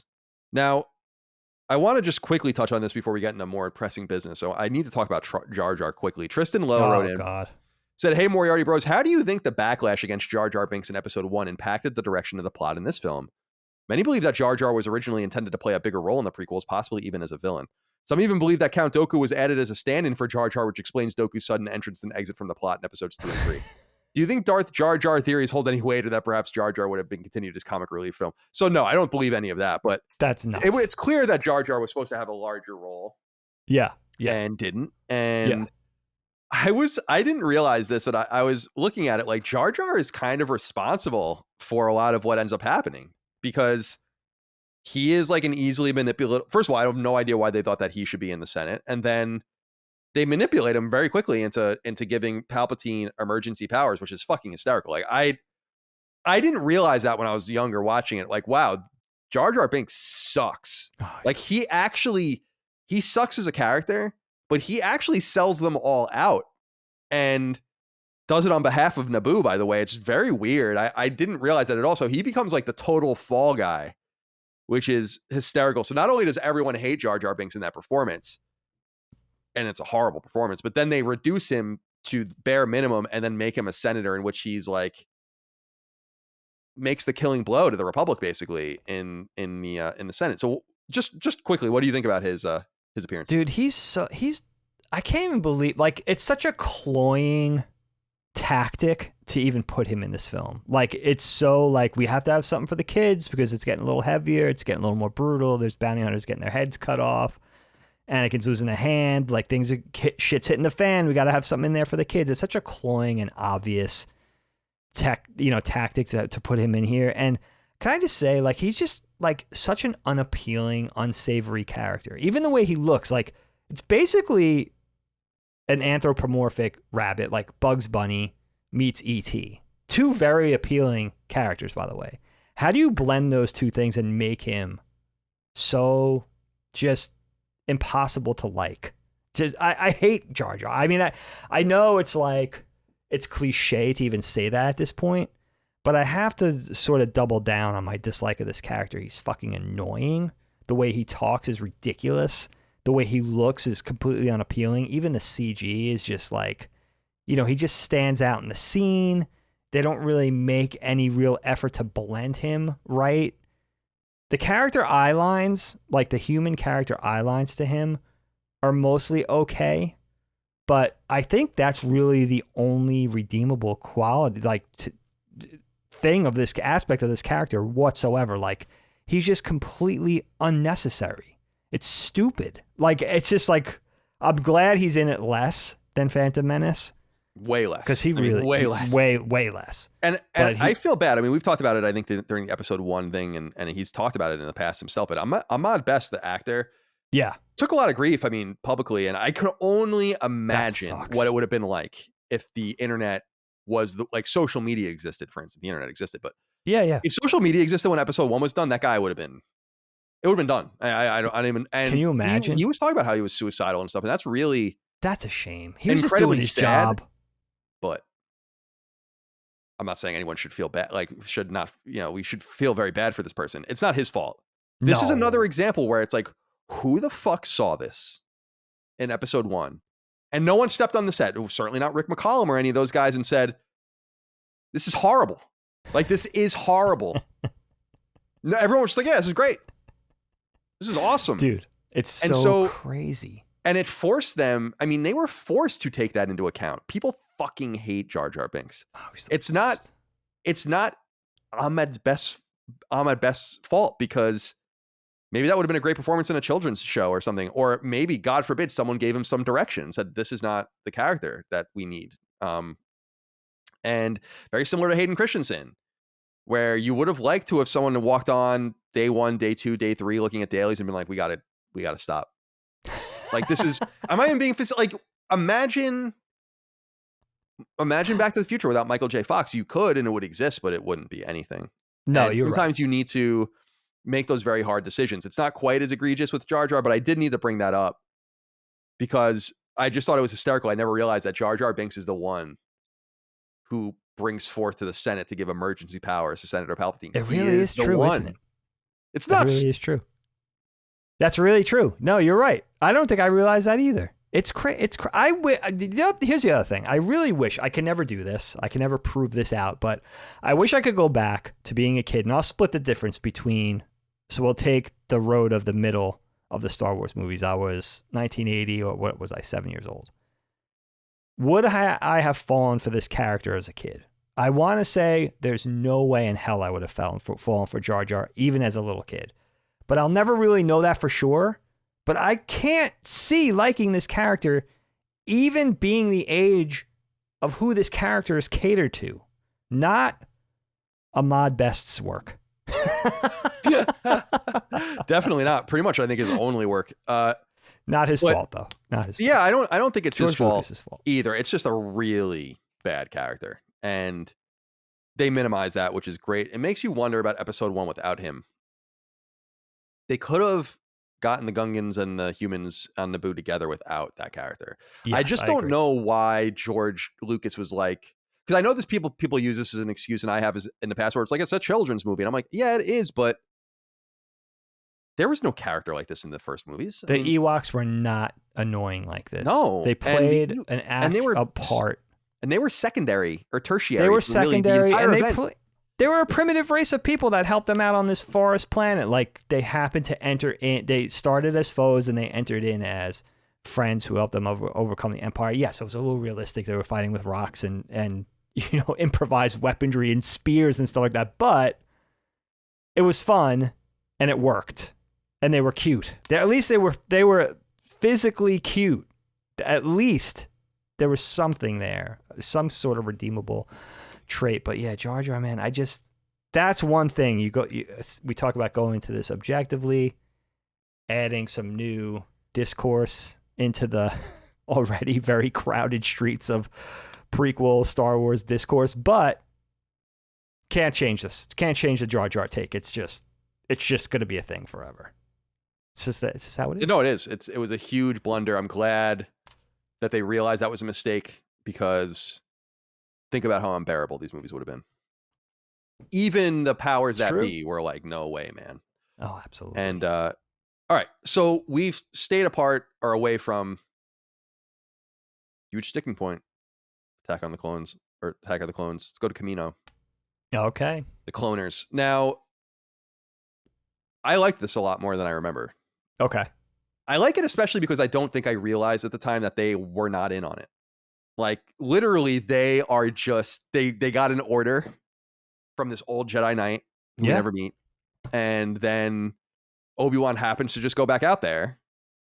And the soldiers are almost done. And I think it's a little convenient, but it's cool because it has this horror feel to it where they immediately are like, welcome, like we were expecting you. And it's like, oh my God, what the fuck are they going to do to Obi-Wan Kenobi on this rainy ass planet, this ocean planet?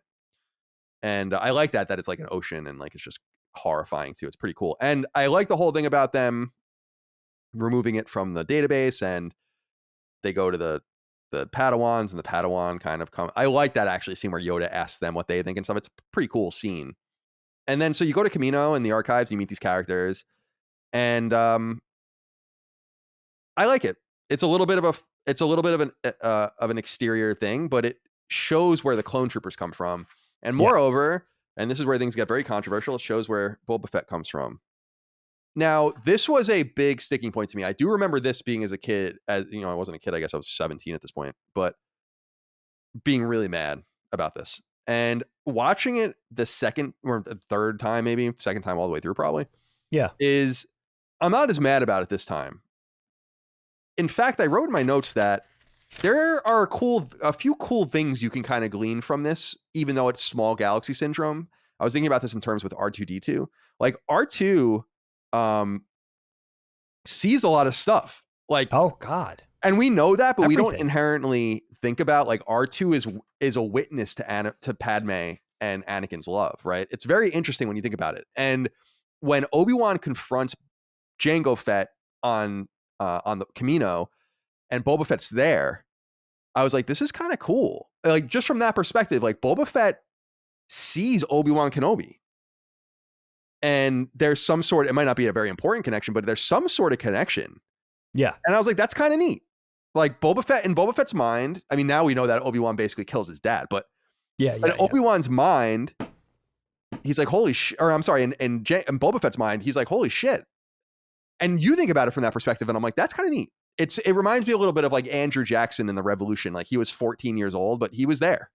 Okay. He didn't fight, but he was there. And so I was just thinking about that from that perspective to try to give it a little levity, because generally speaking, I think they really ruined this character. Not in the movie itself, but just the lore of the film. It's just kind of, I don't know why they thought that was necessary. And this is the thing, and this guts into the small galaxy syndrome. Why does Boba Fett's dad have to be involved in this? This is a bridge too far. And I'm not annoyed by Jango Fett as much as I was as a character. I'm not annoyed by Boba Fett, even though he's a horrible actor, that little kid. And like his weird laughs, and it's just horrible. Like his dad's a much better actor, but it doesn't bother me so much from that perspective. But on a grander, expanded universe, the grander notion of what Boba Fett was to us, especially to you, it's ruined. I mean, they ruined it. And I'm curious about the Mandalorian, because I don't know how they fold all this shit into that. I mean, I have no idea.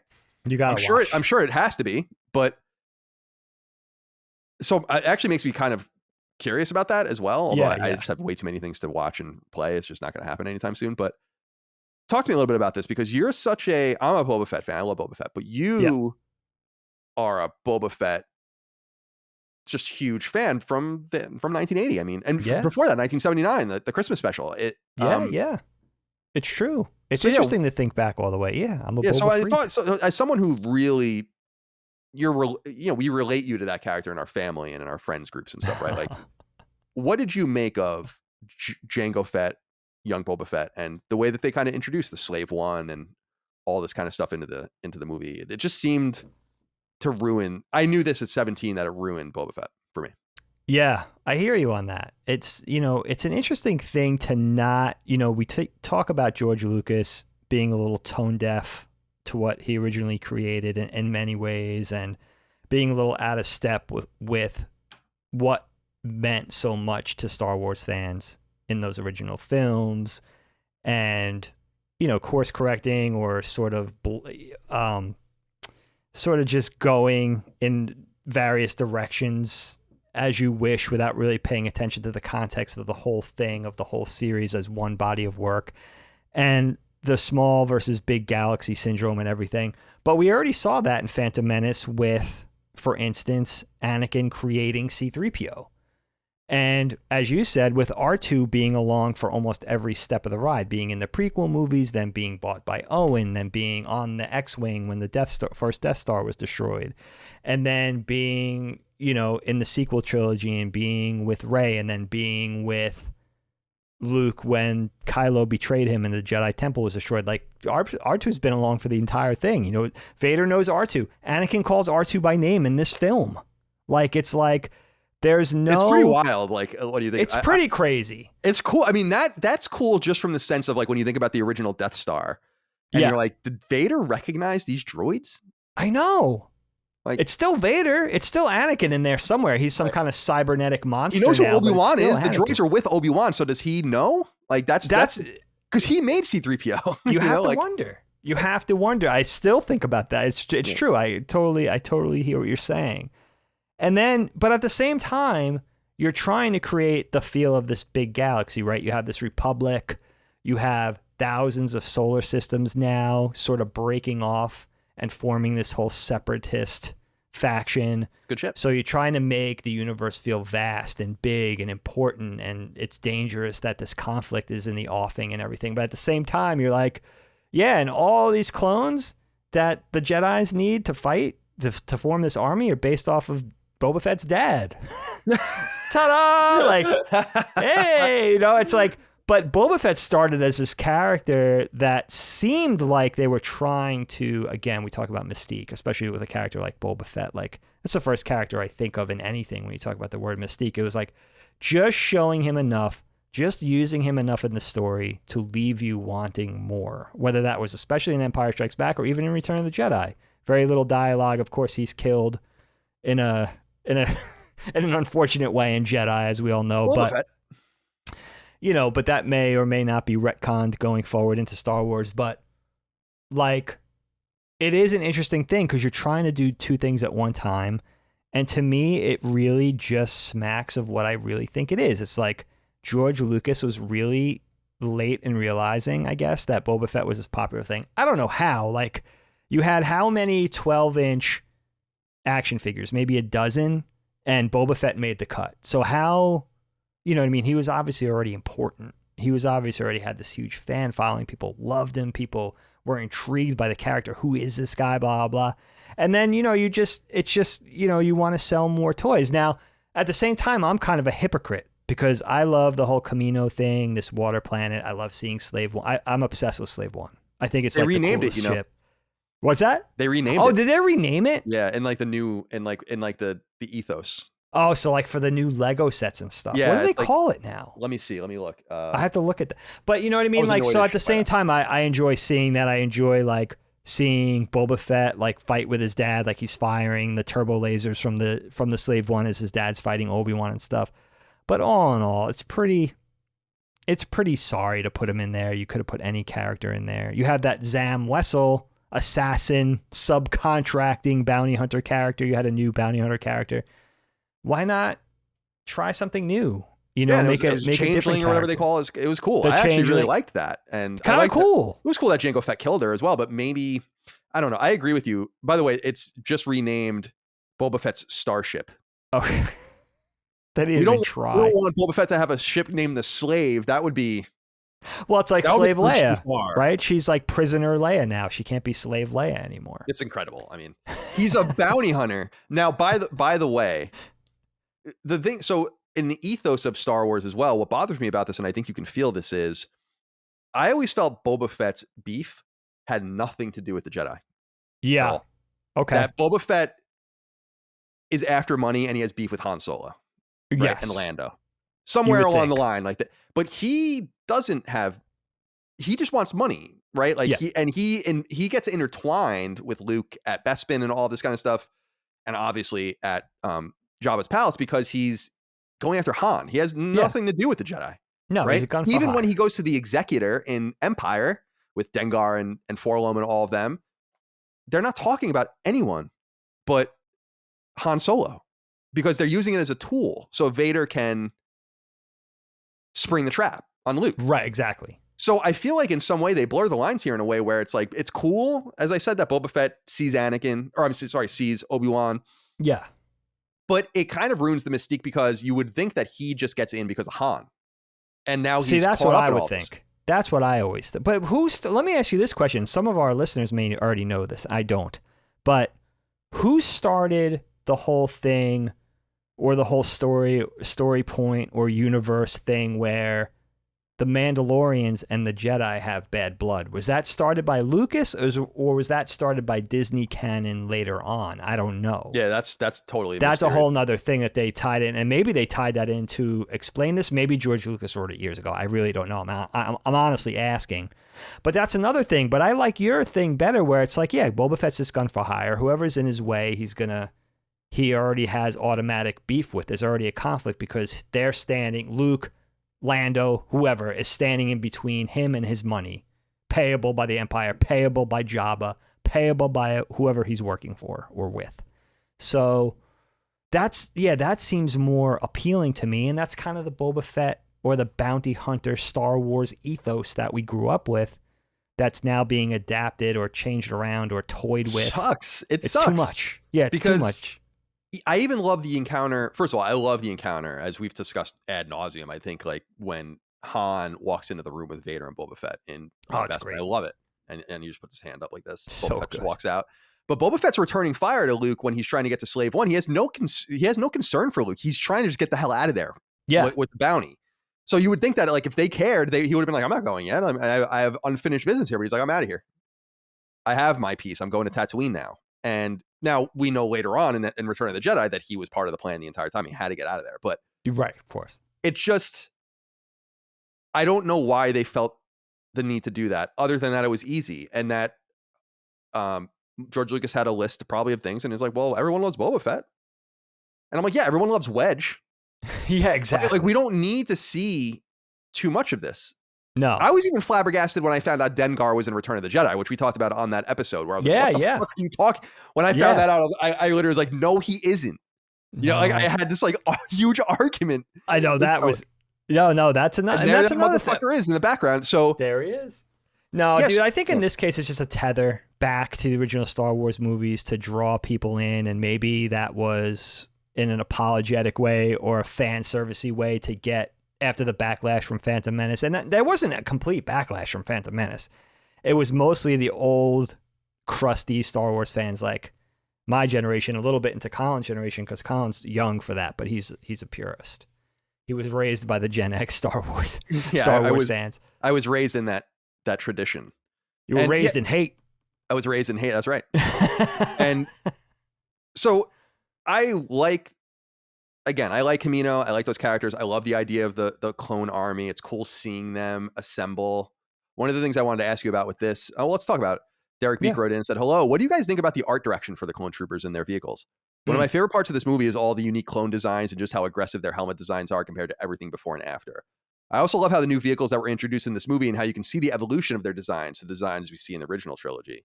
So I really dig that too. And I was talking a little bit to Micah about that, although she's never seen Star Wars. She was just watching it peripherally. And I'm like, what's so cool at this point is that in episode 2 is that you start seeing ships that, like, you see Star Destroyers, kind of. This is the first time you see the Death Star and other things that allow you to kind of, even the Imperial logo. It's cool how you start seeing this, and then you see the evolution continue with the First Order later on when you see like their new AT-ATs and their new whatever the case might be. So I did dig that part, and the clone troopers are neat, although it brings up the same question I had with the battle droids, which is if you have commander style, they're all clones. You have a commander, right? And like lieutenants and officers, why wouldn't they all just be of that quality? Just like with the battle droids, where they have like these battle droids that are like the commander battle droids. It's like, okay, so why wouldn't you just make them? Yeah. So I had a similar question here, but I love that. And I dig that it's, I get a little concerned here because I don't know when the flip happens, but this annoyed me because it ruined the stormtroopers for me as well, because you find out, I guess, or it's insinuated that the stormtroopers are not just, at least in the beginning, not just recruits. Like, recruits. Again, I say this over and over again. I always saw the Empire as a fiercely racist, humanist group. Yeah. Right. And that I would assume that people by the millions signed up. Yes. Because they were supremacists or whatever, or they believed in whatever the Empire was doing. And this kind of also gets to the heart of ruining another piece of interesting lore, although they do bring it back a little bit in episode 7, where you find out that I don't think they're clones or whatever, but they're obviously raised and they're numbered like Finn and all that kind of stuff. Yeah. So they kind of do get back to that, but I think that sucks, because what I would have liked is to say, oh, like this TIE fighter pilot that you died. This TIE fighter pilot comes from Tatooine, and he was a true believer. And he left his farm, or he left his house and his apprenticeship to go become a TIE fighter pilot. Yeah. It's not really the way it works. And at least here we see now that, and this is what becomes glamorous about Star Wars, droid army versus clone army. Yes. Absolutely no, there's, who cares who wins or loses? They're all fake, you know? And point. So anyway, I'm going on and on here. Talk to me a little bit about how you feel about the clones. Yeah, I mean, it's cool. I like seeing the evolution. I like seeing that eventually they're going to be stormtroopers. And I like that evolution, like you said, like you go from robot to clone to eventual, you know, you would think human recruit. And of course, that human recruit forming like this massive army speaks to something like Nazi Germany, where it was like, yeah, people were signing up on their own, because whether they really believed in the cause or whether they just wanted to be on the right side of history, you know, on the right side when shit hit the fan, they wanted to be on the winning side rather. You know what I mean? They wanted to make sure they weren't, you know, on the wrong side and were eventually defeated, knowing that this gigantic empire-like faction was going to be obviously the winning side, or a lot of people would have at least thought that. And, you know, seeing that the stormtroopers would evolve out of that, seeing the look of the stormtroopers, the look of the ships, as you said, the clone trooper gunships are really cool. Like, it always reminds me of like a Cobra helicopter in like Vietnam era, where it was like designed to fight air to ground, something we didn't see a lot in Star Wars yet, which is really kind of fun and interesting. And by the end of this film, you could see the evolution of the tech leading into what we would know in the later films, or the original, you know, which would be the original films that we got, because earlier on in this movie, maybe the first half of this film, and certainly in Phantom Menace, it's all a little too Silicon graphics-y, stainless steel, B-movie, sci-fi, maybe Star Trek-y. Not just the ships, but the interiors, like the Jedi Council, the chairs they sit in. It just doesn't feel as lived in as the Star Wars that we knew. And the Star Wars that we know comes later. Now, you could hearken that back to, okay, well, the Star Wars that we know later is a very ragtag, scrappy rebellion, you know, basically scraping together what they can, where you're talking about really rich planets in this world, and the prequel and Naboo, Coruscant, things like that. But still, you want to feel like it's evolving in the right direction, not backwards, which I think, especially in Phantom Menace, I think Star Wars was really guilty of, and that's because technology came a long way, CG wanted to come a long way. And Lucas really wanted to sort of use all those things. The technology and the visual, the aesthetic, and what they're capable of is really important to him. And I think he gets a little lost in that sometimes. You got to pay attention to the lineage. But for the most part, I really like, everything going on with the droid army and the clone army at the end of this. It feels like they did a much better job than Phantom Menace in that regard, which is a step in the right direction, I think. I'm pleased that you brought up the visuals because Stu Hall wrote in about this briefly. He says, "Is this film one of the most disappointing pieces of shit ever made? The CG looked dodgy at the time, but watching it now, it looks worse than Uncharted." So I am of two minds with this. I actually think the CG's much improved from Phantom Menace to this movie in some ways, but I was really shocked that I don't know why they thought that they shouldn't just put people in the clone trooper outfits. Yeah. Other than the huge amount of numbers, of course, and they could have done that too, but there were a few scenes where I was pointing out, I'm like, this looks like a cartoon because it's like the yellow branded commander clone guy in Yoda. And I'm like, this looks like a cartoon. This doesn't even look real. And I think it's because the Clone Wars cartoon series, like you could just see that aesthetic. It's not obviously the same, but you see that armor and that build. And so it just kind of segues from that. And I'm like, why didn't you just put real people in these outfits? They're not the battle droids that are like these thin, gangly things. They're people.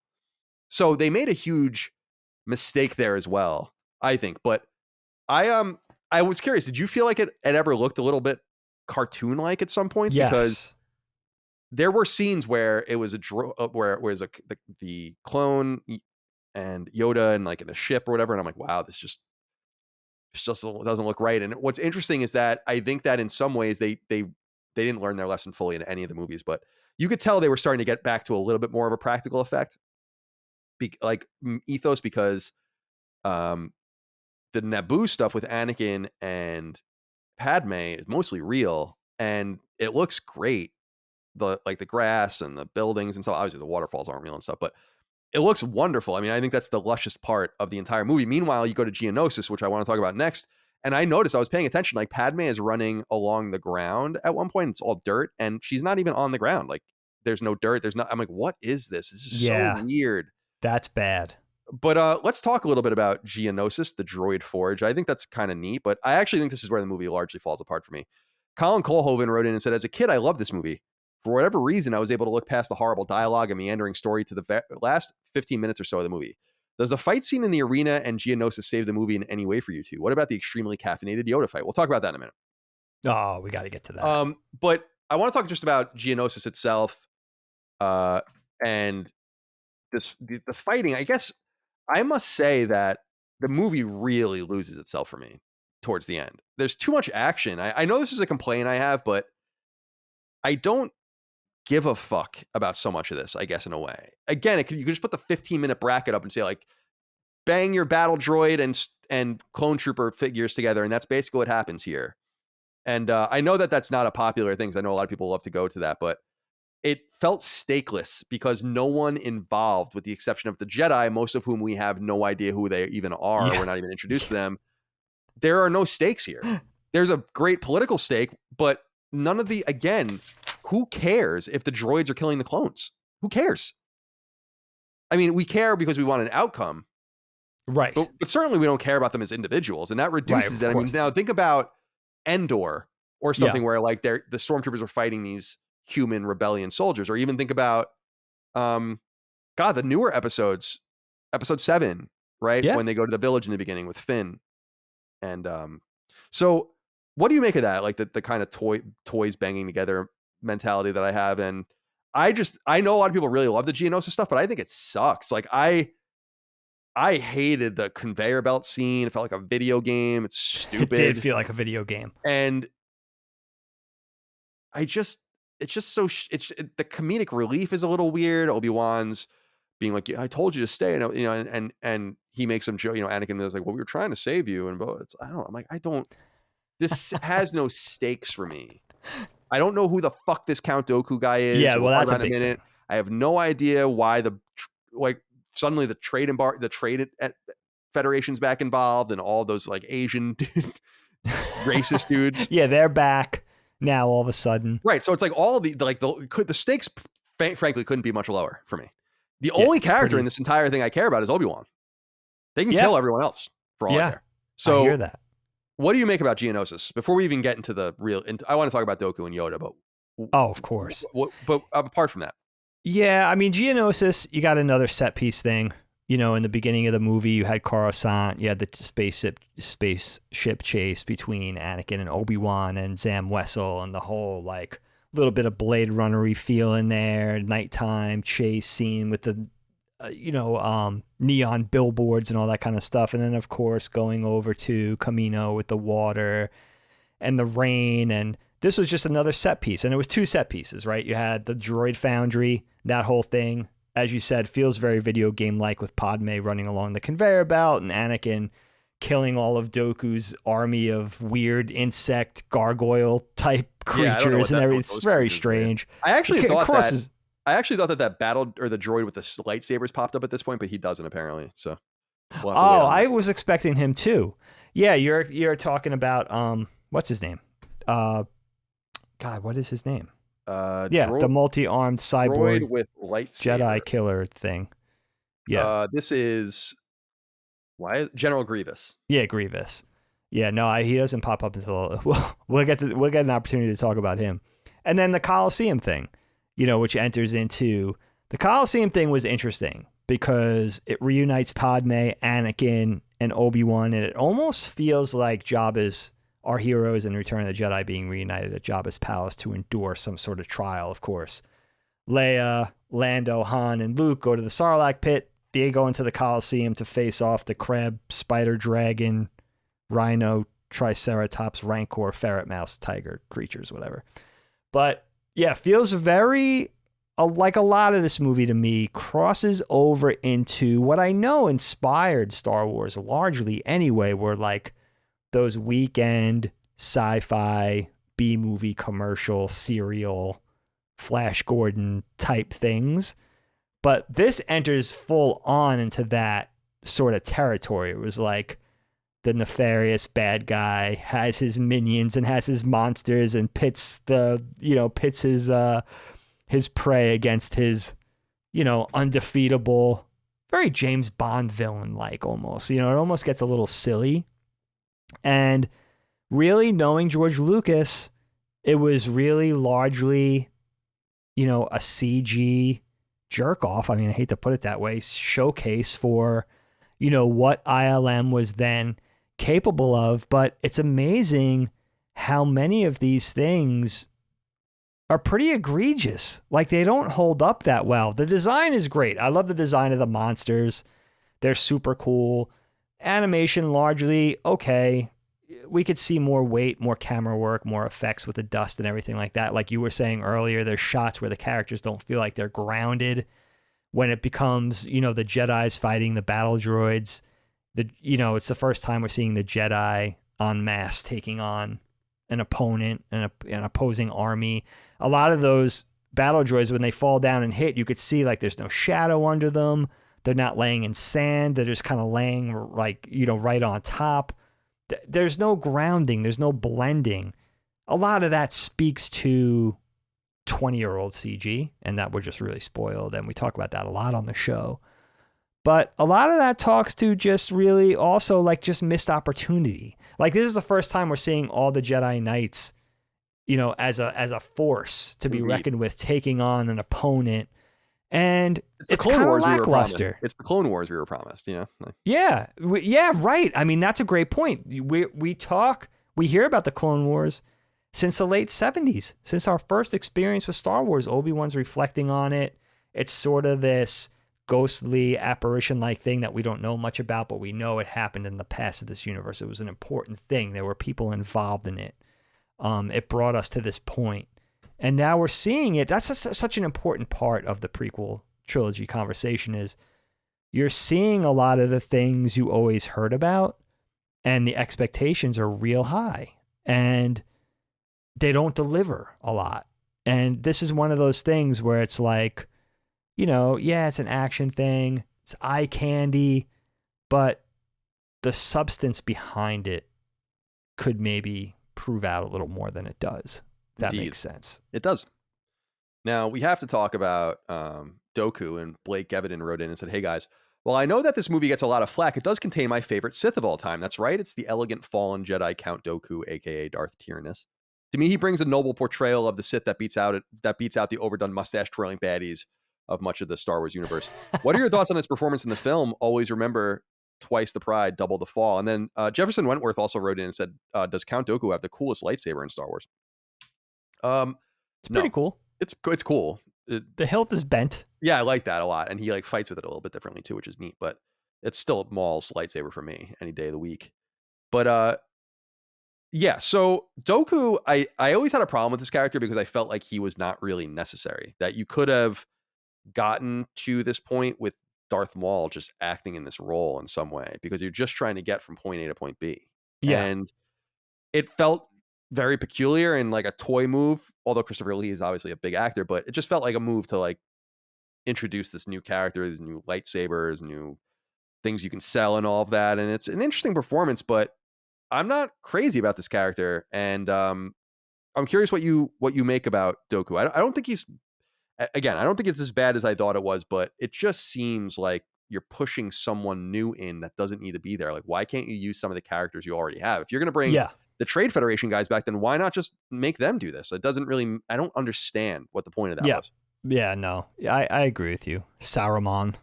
Yeah, I mean, you get Christopher Lee.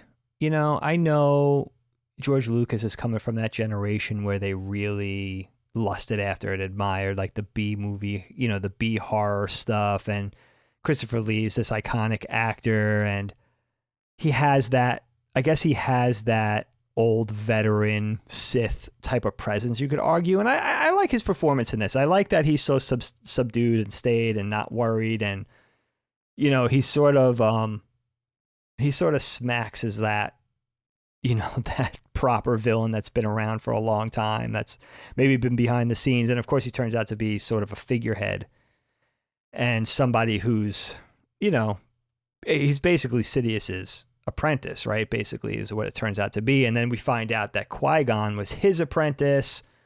So there's a little bit of history there, but wouldn't it, he's not very interesting all told as a character. Wouldn't it be better? We very, very rarely see a missed opportunity, of course, like Maul, you already said, but wouldn't it have been interesting to make a younger Dark Jedi character that maybe is the equivalent of Anakin, maybe precocious beyond his years, or maybe a female character? I don't know, something more interesting. It just was kind of, for me, it's like, you know, not to sound ageist, when it comes to Star Wars, but it's just like, it's an old man. Like, how interesting is that? You know what I mean? It's not that interesting. It's not a proper payoff for a villain. It didn't feel like something we held our breath waiting for. It just felt a little boring to me. I feel like you make an interesting point that he is older. It really just brings up the point of, because we mentioned it in the past of, again with Maul, if why wouldn't Anakin just kill Darth Maul at some point? I mean, that should have been what, in my opinion, was the end goal, was to have them fight for the I don't want to say the love, that's not what they're really looking for, but the consideration of Palpatine or Sidious. Sure. So I think that would have been interesting. And it comes to bear, like when Obi-Wan and Anakin fight Dooku, it's got a lot of shadows of the Maul fight versus Qui-Gon and Obi-Wan. So it's cool that they connect all those, and him being Qui-Gon's teacher and all of that. And I agree actually with the letter we received, where it is a neat idea, like a fallen Jedi, a Jedi who's removed from the order. Sure. Yes, that's a good point. Yeah, it's definitely something cool to explore, but and that he is basically working on corrupting it. Like, he still has power.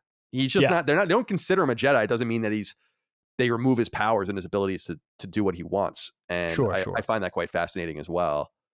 But we have to get into the worst thing ever. Andrew Singer wrote in and said, "Fellas, I'm so sorry that you have to do this. I enjoy this movie because it's a Star Wars movie, but man, this movie is bad. My question is, which is worse?" And he brings up the Anakin Padme romance, but he also says Yoda hopping and flipping around with his little grunt-like, gremlin-like grunts. What a bad and whatnot. call. So this was what I was mentioning at the top of the show, where this is undoubtedly the worst moment in Star Wars history, in my opinion. The absolute depths of what Star Wars could be plunged in a moment, in a millisecond. And for some reason, this movie is really insistent on ruining things. And they ruined Yoda. Now they ruined Yoda. So this movie to me will always represent that. It's like, you just couldn't leave good enough alone in any way. You had to go and fuck with these characters. Yoda, and I've said this before, I always envisioned being so powerful that it would be comical that he would use a lightsaber, that he doesn't need one, or that he hasn't held one in hundreds of years, and that he breaks it out and fights and is jumping. I remember, so one of the things I do remember is laughing during that scene in the theater, like actually like laughing at it, and I couldn't believe it. And it's amazing to me that, I mean, to each his own, but it's just amazing to me that people are like, yeah, that's cool. I'm like, that fucking blows. What we just witnessed was horrible.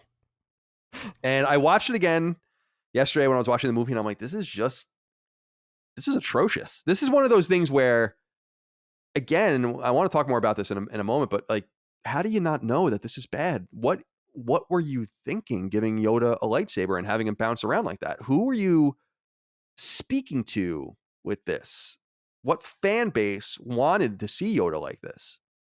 It's bonkers, really. It's so bad. I can't think of anything in Star Wars worse than that. Nothing. And there's a lot of bad shit in Star Wars. There's pod racing. There's the fucking casino scene in Last Jedi. There's like a bunch of stuff that's really bad in Star Wars, no doubt. And this takes the cake. It's not even close to me how dissonant this scene is from what Star Wars is. And it would be unbelievable to me that even the biggest Star Wars homer, and they certainly exist, and they're really insufferable, but even they must be like, there's something amiss about everything to do with the scene. So what do you make these 19 years later, I should say, what do you make of Yoda's lightsaber battle with Dooku? Yeah, dude, talk about a bad call. And you know what? Another missed opportunity for what we were just talking about. We had never really seen a character yet, to any large degree, fight with two lightsabers. And Anakin did it for about 2 seconds before he lost his lightsaber in his arm. Like, you should have made him do that a little longer. You know what I mean? You want to see a character. That was such a simple way to say, look how badass this guy is. Even if he loses to Dooku, which is realistic, should have put up more of a fight, should have fought with the lightsabers longer. But now this terrible call. And I remember talking to you about this in 2002. You know, talk about a bad call, but with one of the most sacred Star Wars characters. Like, this is a tone deaf that is almost unforgivable. Because what you want to see here with a character like Yoda, first of all, if Yoda's gonna fight in any meaningful way, lightsaber or not, and have a duel with an opposing Jedi, wait for that payoff to the end of the last film. That's first of all. I mean, if you're going to wait for anything, you're going to wait for that. I can't even think of something more to wait for as a proper payoff to the end. So horrible timing. And also, you want to wait for that, because really what you want to see Yoda do here is be completely unworried and effortless. You want to see just how powerful this little thing is. You know what I mean? He's little. He's got no, he's like this little tiny creature. There's no stature. Everybody towers over him. But he's of such a great power that no body, good or bad, could go toe to toe with this character. What they really should have done is they should have showed how badass Dooku was, all his various powers, however far they wanted to take that. And Yoda should have stood there with his hand behind his back and just dodged everything in a defensive way and never even made an offensive move. In other words, confounding his most fierce opponent without even lifting a finger. Like saying, I'm not even going to fight you, just to get, just until Dooku basically stops, knowing it's going to be completely inevitable, that there's no way he could defeat this foe. And even if Yoda was going to take his lightsaber out, leave the one hand behind the back and just dodge and parry everything and never make a striking blow, just saying, like, I don't even have to fight you, that would have been the Yoda that we waited for. But how do we know that? And the people that created the film don't know that. Like, it doesn't, that's the frustrating part of modern day, or any Star Wars really, past 1983. For me, that Star Wars, the sort of pitfalls and the sand traps that Star Wars falls into for me is that confounding idea of, like, how do I know this? I'm just a fan. Now, granted, I was thinking about this before the show. I'm 47. I've been thinking about this shit for 41 years. So in all fairness, it's been a few decades that I've been dwelling on these things. Sure. But you know what I mean? When it comes time, it just shows how either cavalier they are with these characters, and I'm speaking about George Lucas specifically, and I'm not picking on him. I'm just being honest. Or, how much they're willing to take a chance to a fault with a character like Yoda. It's like, you don't do this with a character like Yoda. He's a legacy character. He's one of your most important, beloved characters. There's no way he should have been doing, you know what I mean? It was the easy call. It's like what a little kid would say. Oh, I want to see Yoda flipping around with his little lightsaber. Like, yeah, no, Jar Jar. like he's a guru. He's the dude on top of the mountain that doesn't have to fight. You know what I mean? He's way beyond that. He's done that. He probably did that 600 years ago. Right. That's what I always assume too, especially because we see Obi-Wan later on. There's a fly flying around here.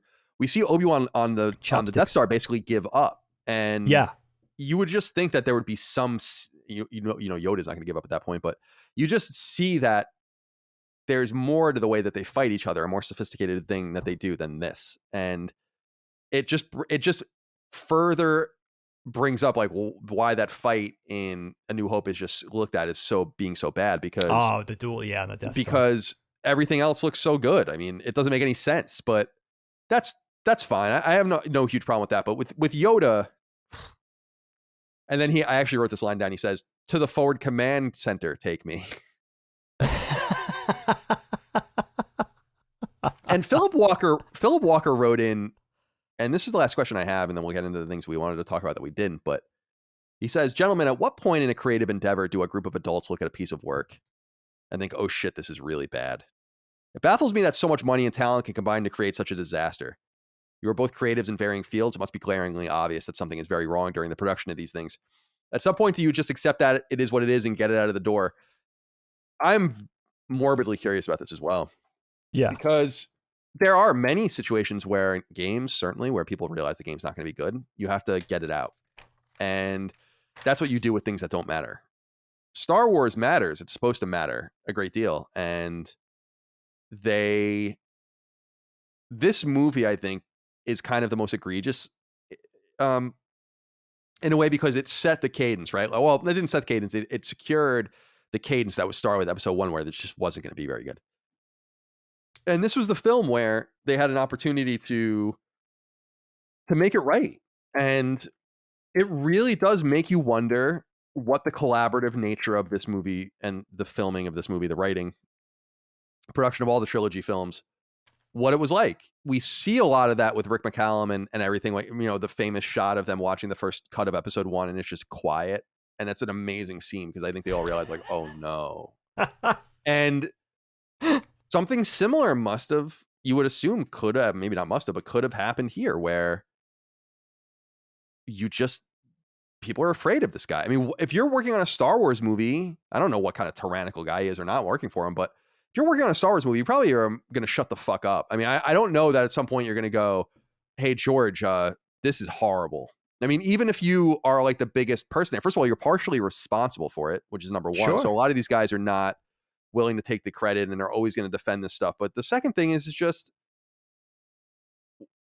I don't know that this could have happened again. I think this was so exciting that these movies were even happening at all, as you'll remember, that I think people just were like, whatever, man, like, just give us the movies. And I think now at this point that we've seen so much Star Wars and it's been around for so long that it requires more collaboration. And I think that that's what's so frustrating about the new trilogy, is that it's marginally better than the prequels, but not much. I think episode 7 is a really good movie. I think 8 and 9 are bordering on pretty bad.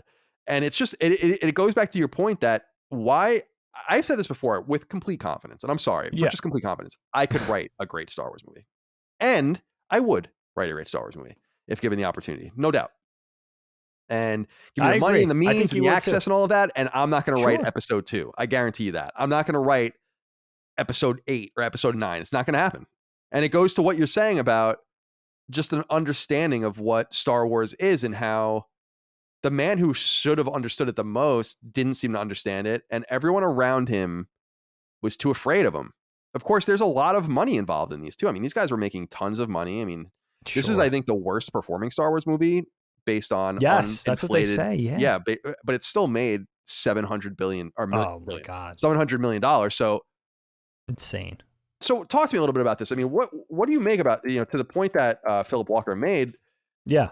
they must have known. I mean, I just refuse to believe that they didn't know. I mean, even to the point in games where they mock review games, they try to predict what they're going to get critically before it happens, so they know. Sure, the same thing happens in film, so there's no way that they didn't know, right? I think continuing the legacy of the original 3 Star Wars films, the original trilogy, was going to inherently be a difficult task. I don't say that that wouldn't be a hard thing. They're historically some of the most beloved movies in the world. They put sci-fi on the map. They help put nerd culture on the map. I mean, they're a huge thing. We can't understate that. But like you said, we can't understate the point, too, of waiting the better part of 20 years for more cinematic Star Wars, more mainline Star Wars. And I often find, and not even to be negative or pessimistic, but I often find myself wishing that we didn't even get anything yet since Return of the Jedi. Like that was still untrodden, undeveloped territory, that we could still look forward to new Star Wars films here now during this conversation in 2021. Like, I wish it was a time where they hadn't happened yet. Because you only get to do it once. Right. You know what I mean? You only get to do it one time. You know, otherwise you're doing remakes, and remakes are a thing, and remakes of Star Wars may be a thing someday. I don't discount so. I'm that. ready for it. I'm not. I don't want it, but I'm ready. You know? When do you think? Well, let me ask you this question: when do you think would be too soon? Do you think they could do it soon?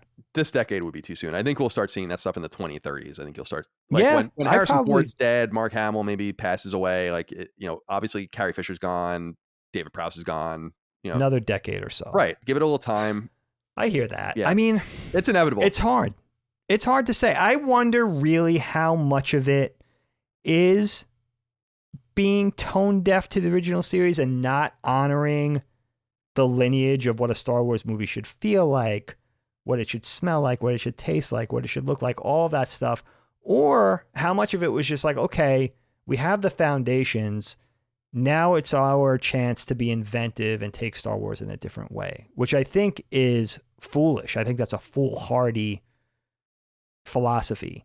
But I wonder, is it as somebody who's a creative person, I never developed a franchise nearly as successful as Star Wars, but as a creative person wondering, is it possible to be that detached or that sort of blind to the thing you previously created? I can't see that somebody could be that, like that tone deaf to the original thing, especially given its success and its fan base and its reach, its universal reach, international markets, the money that it's taken in, all of the empire that it's built, no pun, all of that. Like, it's such a weird thing to picture, but these prequel movies, and this movie is no different, the one we're talking about today, it just feels so different to me than the Star Wars that came before. And like, Star Wars was built on, we said, B-movie, action adventure, sci-fi serial, Flash Gordon, but it was also built on Kurosawa and Japanese samurai films and just Japanese, feudal Japanese samurai culture on the whole. Like, it was fueled by a lot. It was fueled by technology. I mean, read the movie Droid Maker, where Coppola and Lucas were developing, like editing software and new innovations in film editing in the 70s, and how it ties to Pixar and Apple, and how they all kind of came out of it together. Like, the tendrils of this whole thing root back so deep, and it's odd that it took such a steep departure, in the late 90s and early to mid aughts. It's very strange to me, and it's never gonna, I think it doesn't feel as disappointing now as I watch it. I could see maybe it's just aging and maturing and being able to glean the positive and say, okay, this wasn't so bad, and actually they did a great job with this, and this is still really horrible, but look at this finer point. Like, I wasn't optimistic enough about this, or I wasn't appreciative enough about this aspect. But all in all, there's a lot of problems. If you're talking about a Star Wars film, it almost feels like something different. It almost feels like, a little bit of Star Trek, a little bit of B-movie, sci-fi, a little bit of Godzilla film, a little bit of samurai. Like, it almost feels like something completely different than Star Wars, Empire, Return of the Jedi. And I think that's that's interesting. That feeling is not going away from me. And I'm sure this will come up again when we talk about Revenge of the Sith.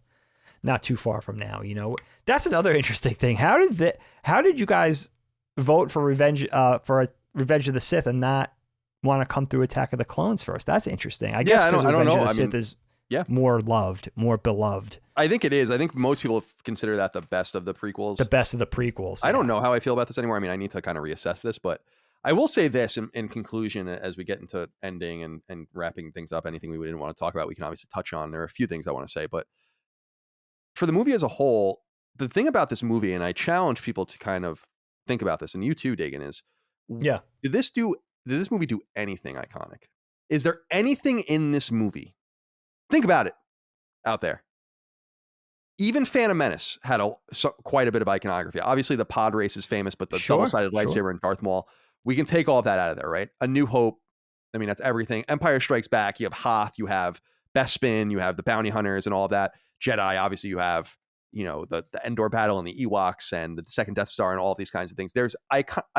When you think about each movie, it's like, oh yeah, there's that, and there's that, and there's that. And even though I think this movie is better than I thought, and even though I think the movie is pretty good for the first hour or so, there's nothing here that is iconic. There's nothing here that's memorable. There's nothing here. The biggest takeaways, and this is why I think Attack of the Clones is so ill considered, let's say, is because what it does is it doesn't add, it takes away and ruins. And no matter what positive parts of the movie there are, there's no denying that they ruin Anakin. They ruin Boba Fett. They ruin the stormtroopers. They ruin Yoda. Right? Like, I mean, this is what I always remembered about this movie when push came to shove at the end of the day, was that. And I'm wondering if you agree, because I'm trying to be fair, right? At the top, we said, go in with bright, open eyes and try to see it for what it is. And I did. And I think that it's better than I thought. And that's the best I can do. I think that you can't escape from the ruination of important foundational structural aspects of Star Wars.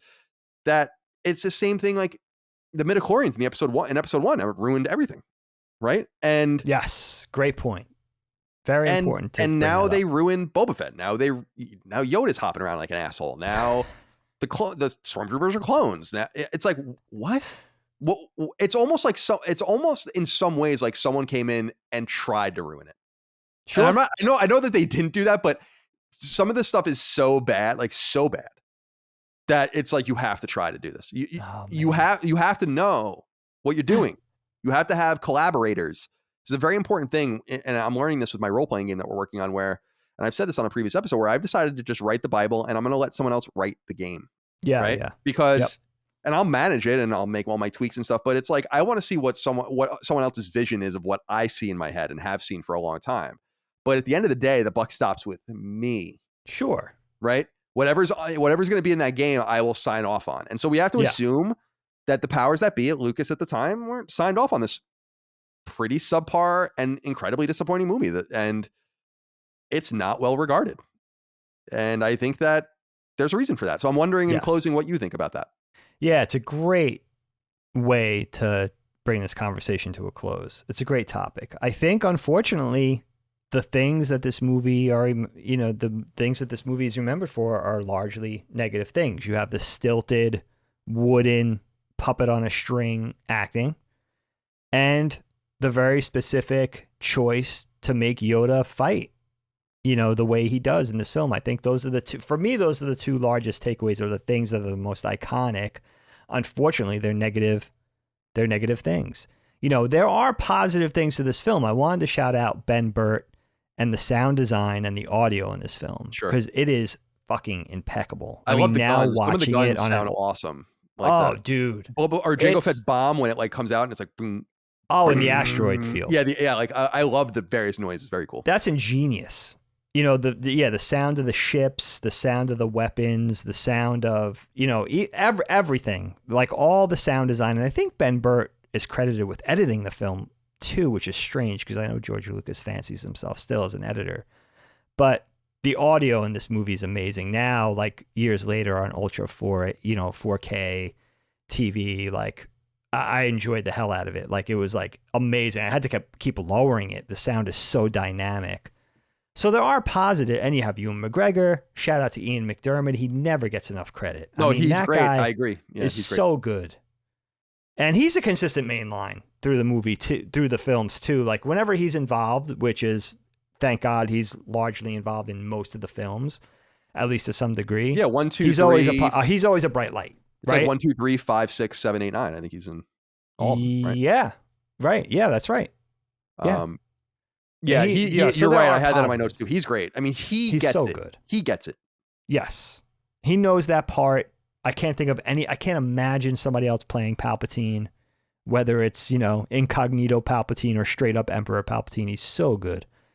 And, so there are, of course there's positives, but, for the most part, it was so interesting to revisit and just sort of, I think it's important when we have these conversations. For me, maybe people would disagree, but for me, it's like, I want to offer up, when we criticize as creative people, I think it's fun to offer up alternative ideas for the things that we're picking apart and say, look, this is how it could have been better. And I don't have a solution for all of those things, but even to come away with 2 or 3 or 4 things that I said, look, this is how it could have been better. This is obviously a way that such a thing could have been improved, whether it's a bit of casting. That's the other thing that this movie will always be remembered for, is the casting of Hayden Christensen, and how that was just, not that he's a bad actor, not that he couldn't be successful in other things or other films, and maybe this wasn't the right vehicle for him, but him being cast for this character in this part in this film was just a bad choice. It just didn't work. He couldn't carry it off. He just, and again, the writing, the things he had to do, the decisive choices he had to make with the performance, I think he really floundered with that. I just think it just didn't work, ultimately at the end of the day, didn't work. No, I totally concur. And it's strange because I agree with you. It's good to be constructive. It's easy to tear these movies apart. It's very easy. And oh, sure. People have done it. It's a proud internet tradition going back 20 years now. And if you want to watch that and want to watch it done perfectly and much better than we could ever do it, we'll just watch Red Letter Media's review. I watch it. I watch those reviews like once a year because they're fucking hysterical. They're so good. But they're not. They're not so good. They're deep, but they're not constructive. And I think we did. I think the ultimate constructive thing, in my opinion, which was we just made what did we make, like 7 hours of content based only on our own Star Wars movies and how we would write them. So people can go check those out. We tried to be constructive in that way, but there are a couple of things I wanted to bring up before we go. Yeah, sure. Random passing things. Number one, I like that Padme's double is killed, right? Corday or whatever her name is. I think that's cool. I like that. And I wanted to point that out. The idea of a decoy and that being the threat is cool, and that that's kind of a cool plot point in episode 1, and that comes to fruition. And actually, she's actually killed in episode 2, I think is neat. So I wanted to throw that out there. Yeah. And the other thing I wanted to say is just that diner scene. Brutal. Oh, it's great stuff. Oh, you think it's great? I like about I think it's brutal. I think that the waitress is that I don't understand what that. Oh, the waitress on the wheel. Yeah, like the whole 50s diner thing. I was like, what? It's cool that they go. I love that character, Dex, whatever his name is, and he has a he's great. With That's Obi-Wan. what I'm talking about. Yeah, I like that character, and it's cool. He's like a short order cook. He comes out, they know each other or whatever. But why does it have to be a 50s diner? Because it's that was my whole thing. I was like, well, why is this a 50? Like, this could have just been some restaurant. It would be like basically saying 50. Like, oh, Mos Eisley in 1977. This place is like fucking Studio 54. I don't understand. Point. It's why was it like that? That's such an important scene, by the way. That guy knows that it comes from Kamino and he has all this great knowledge. It's like, why are you reducing it to this? This is actually a vital scene. Yeah, it's goofy. So I wanted to throw that out. It's goofy. And that's George Lucas. He can't control himself. It's 50s diner, kitschy 50s culture, hot rods, like, he's all in for that stuff, and he's just like his fucking, what was that movie he did? American Graffiti. American Graffiti, and I feel like it's somewhat connected to that in some way. Yeah, it is kind of egregious to put that in there because it takes you out of the world. It's like you're tethering it too tightly to our actual human world. This is a long time ago in a galaxy far, far away. And the waitresses and the pink outfits and he did a very similar thing that you had mentioned earlier too, Kyle, in the nightclub scene where Anakin and Obi-Wan go in looking for the assassin. It's a really interesting thing where they do the guy at the bar with the death sticks, and it feels really corny. Oh yeah, He's that's a humanoid horrible. with antennas sticking out of his head. But they do this other thing where there's a lot of extras in the back, especially females, that have a very rockabilly aesthetic, and it's cool looking, and it's a choice, but they look like rockabilly chicks, and it's like, wait, this is Star Wars. You know what I mean? So it's like you're tying it too much to the actual human world and what we know. Right. And that's when it starts to feel weird. And then you're like, why do I feel weird right now? And then you're like, oh, because that looks like, somebody in a ska band. You know what I mean? That's not a Star Wars thing. That's an actual planet Earth thing from modern day. So that's a strange thing. The other thing I wanted to ask you too was, what did you think about Samuel L. Jackson / Mace Windu in the film? Did he bother you? Did he take you out of the film? It bothered me less. Work? I just real quick about the previous scene. One of the things I did like in that bar too was that a lot of the chicks were checking Anakin out, which I really liked. Thought that was cool. Yeah, that was neat. But there's like a curiosity. They're Jedi and like so I dig that. Yeah. Good shit. What was the other question? I'm sorry. Oh, Mace. Oh yeah, right. Samuel. Mace Windu. Okay, yeah. So bad motherfucker. Yeah. So I was reflecting to Micah about this, where I was like, I felt like this was a weird choice. As far as I understand, Samuel L. Jackson like wanted to be in the movie, which is why he was in the movies. And I was like, the Star Wars movies were always about lifting people up who you wouldn't be distracted by. And yeah. We got a letter, I didn't use it, but someone saying like, is he just well regarded because he's Samuel L. Jackson? Like, it's hard. Who hates Samuel? No one has a problem with Samuel L. Jackson. And I actually think, in watching it kind of agnostically, let's say, I was like, he's pretty good. I mean, he's not bad. No, he's really not. No, it's just Samuel L. Jackson. I mean, it's the biggest problem is that it's Samuel L. Jackson. I don't get why Samuel L. Jackson or Jimmy Smits are in this movie, because I just feel like both, maybe not Jimmy Smits might not be too distracting to younger people, but it's like, I see him and I'm like, it's NYPD Blue. Why is he in this? It's exactly it's right. NYPD Blue. You can't put him in this. And at that time, it was still NYPD Blue. Like, that's still what he was associated with. So I just think he's great. Jimmy Smits is awesome. But I just found some of these, it's like, you can get anyone you want. Yeah. Literally go find someone to play this part, for, like you said, from stage maybe, or from anywhere. Indie movies. As long as they have the Samuel chops. L. Jackson? I was saying, I reflected on like, Samuel L. Jackson is no doubt the most famous person to ever be in a Star Wars movie at the time that he was in a Star Wars movie, until the newest ones, right? When you got like Harrison Ford and all those guys back in. It was a big quantum leap forward. And I thought that was weird. And I do want to say one last thing is that they almost never, ever, ever acknowledge science in Star Wars. And I understand that, like the science of space travel and gravity. They do mention science. I like how they talk a lot about gravity and the gravity of the disappearing star causing everything to go forward. I noticed that just because they never talk about that shit. That's true. Ever. Yeah. Until Metachlorians, they really never did. No, and Metachlorians is fake, right? The point is that gravity is real, like actual science. Right. So I thought that was kind of an interesting thing that I had wrote down as well. But that's basically all I have. Is there anything else that you wanted to say? I don't think so. I think we did a good job covering it. You're right about Sam Jackson. It's just that he's too much of an icon in his own right. Everybody fell in love with him, probably starting with Pulp Fiction. That was such an iconic role. Right. And then from there on out, he's done so many iconic roles for various directors. He's in Quentin Tarantino's stable, and it's like you can't have that character pop too much. It's just not appropriately Star Wars. I agree. But his performance was good. The action stuff he does is terrible, though. Definitely. He's really, really bad. He shouldn't be doing his own stunts and stuff, running around with the lightsaber.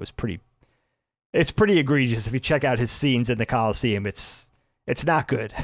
It's really, really bad. Yeah, I'll always be kind of mystified by his inclusion. The only thing I'm glad about is that, as I understand it, the Backstreet Boys were supposed to be in this movie, and that was something that they removed, as I recall. I don't know if they ever filmed it. About that. Yeah, read about it. Like, they were supposed to be, I think it was the second one they were supposed to be in. They might have been performing somewhere, doing something like that. Like Ninja Rap and TMNT 2. Yeah, sure. That's how I always kind of envisioned it, but it never happened. And I was like, that would have been fucking awesome. Dude, but even they were like, no, we can't do that. Can you imagine? Oh. Would have been better than Jar Jar. I mean, I have no problem actually with the Backstreet Boys. It's just, see, you can't put things in a Star Wars movie that is of the time, right? It's a Star Wars movie. We don't want to be reminded of the Backstreet Boys. Right. Yeah. It would have been like the Bee Gees being in Star Wars. Right, exactly. It's not a good move. Yeah, instead of Max Rebo in Jabba's palace, it's the fucking it's the Bee Gees, Aerosmith or something. All right. Not good. Dave, let's wrap up as we always do with a dad joke. Okay. What are we going to do? Which one? I got a bunch of good ones here, actually. Okay, let's do this one. Kyle, why are spiders so smart? Something about a web. Oh, No? Is it? Yeah. The World Wide Web?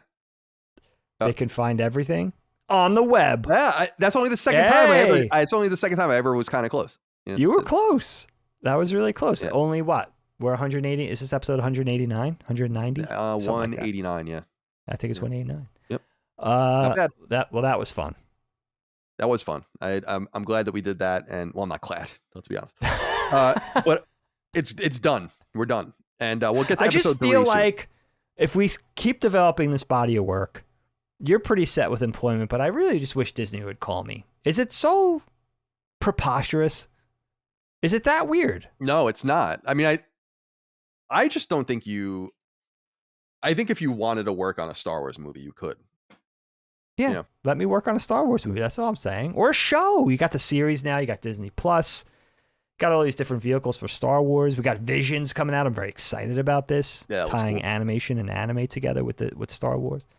Yeah, I'm saying I'm available right now. What is happening? I don't know. You got to investigate. Get with your agent. Let me reach out. I'll let you guys know how it goes. But Dave, thank you for your time, and thank you all out there for your love, kindness, and support of our show, Knockback, and all things Last Stand Media. Remember, Last Stand Media on Patreon, patreon.com/laststandmedia, laststandmedia.shop for merch. Leave us nice reviews. Follow us on YouTube. Follow us on Twitter and all those other places. We'll see you next time for more Knockback. Until then, thank you again. Goodbye. Knockback, a retro and nostalgia podcast, is a product and trademark of Last Stand Media and Collins Last Stand LLC, and is recorded from Central Virginia and the Philadelphia suburbs, USA. The show was conceived by and is produced by me, Colin Moriarty. My co-host is Dagan Moriarty. Knockback's executive producer is Dustin Furman, and the show is edited by associate producer Ben Smith. All of Last Stand's theme music is by Ramon Narvaez. As you know, all of Last Stand Media's shows, including Knockback, are fan-funded on Patreon at patreon.com/laststandmedia. The following names are at the producer support level or higher on Patreon, and we're grateful for your kindness and generosity.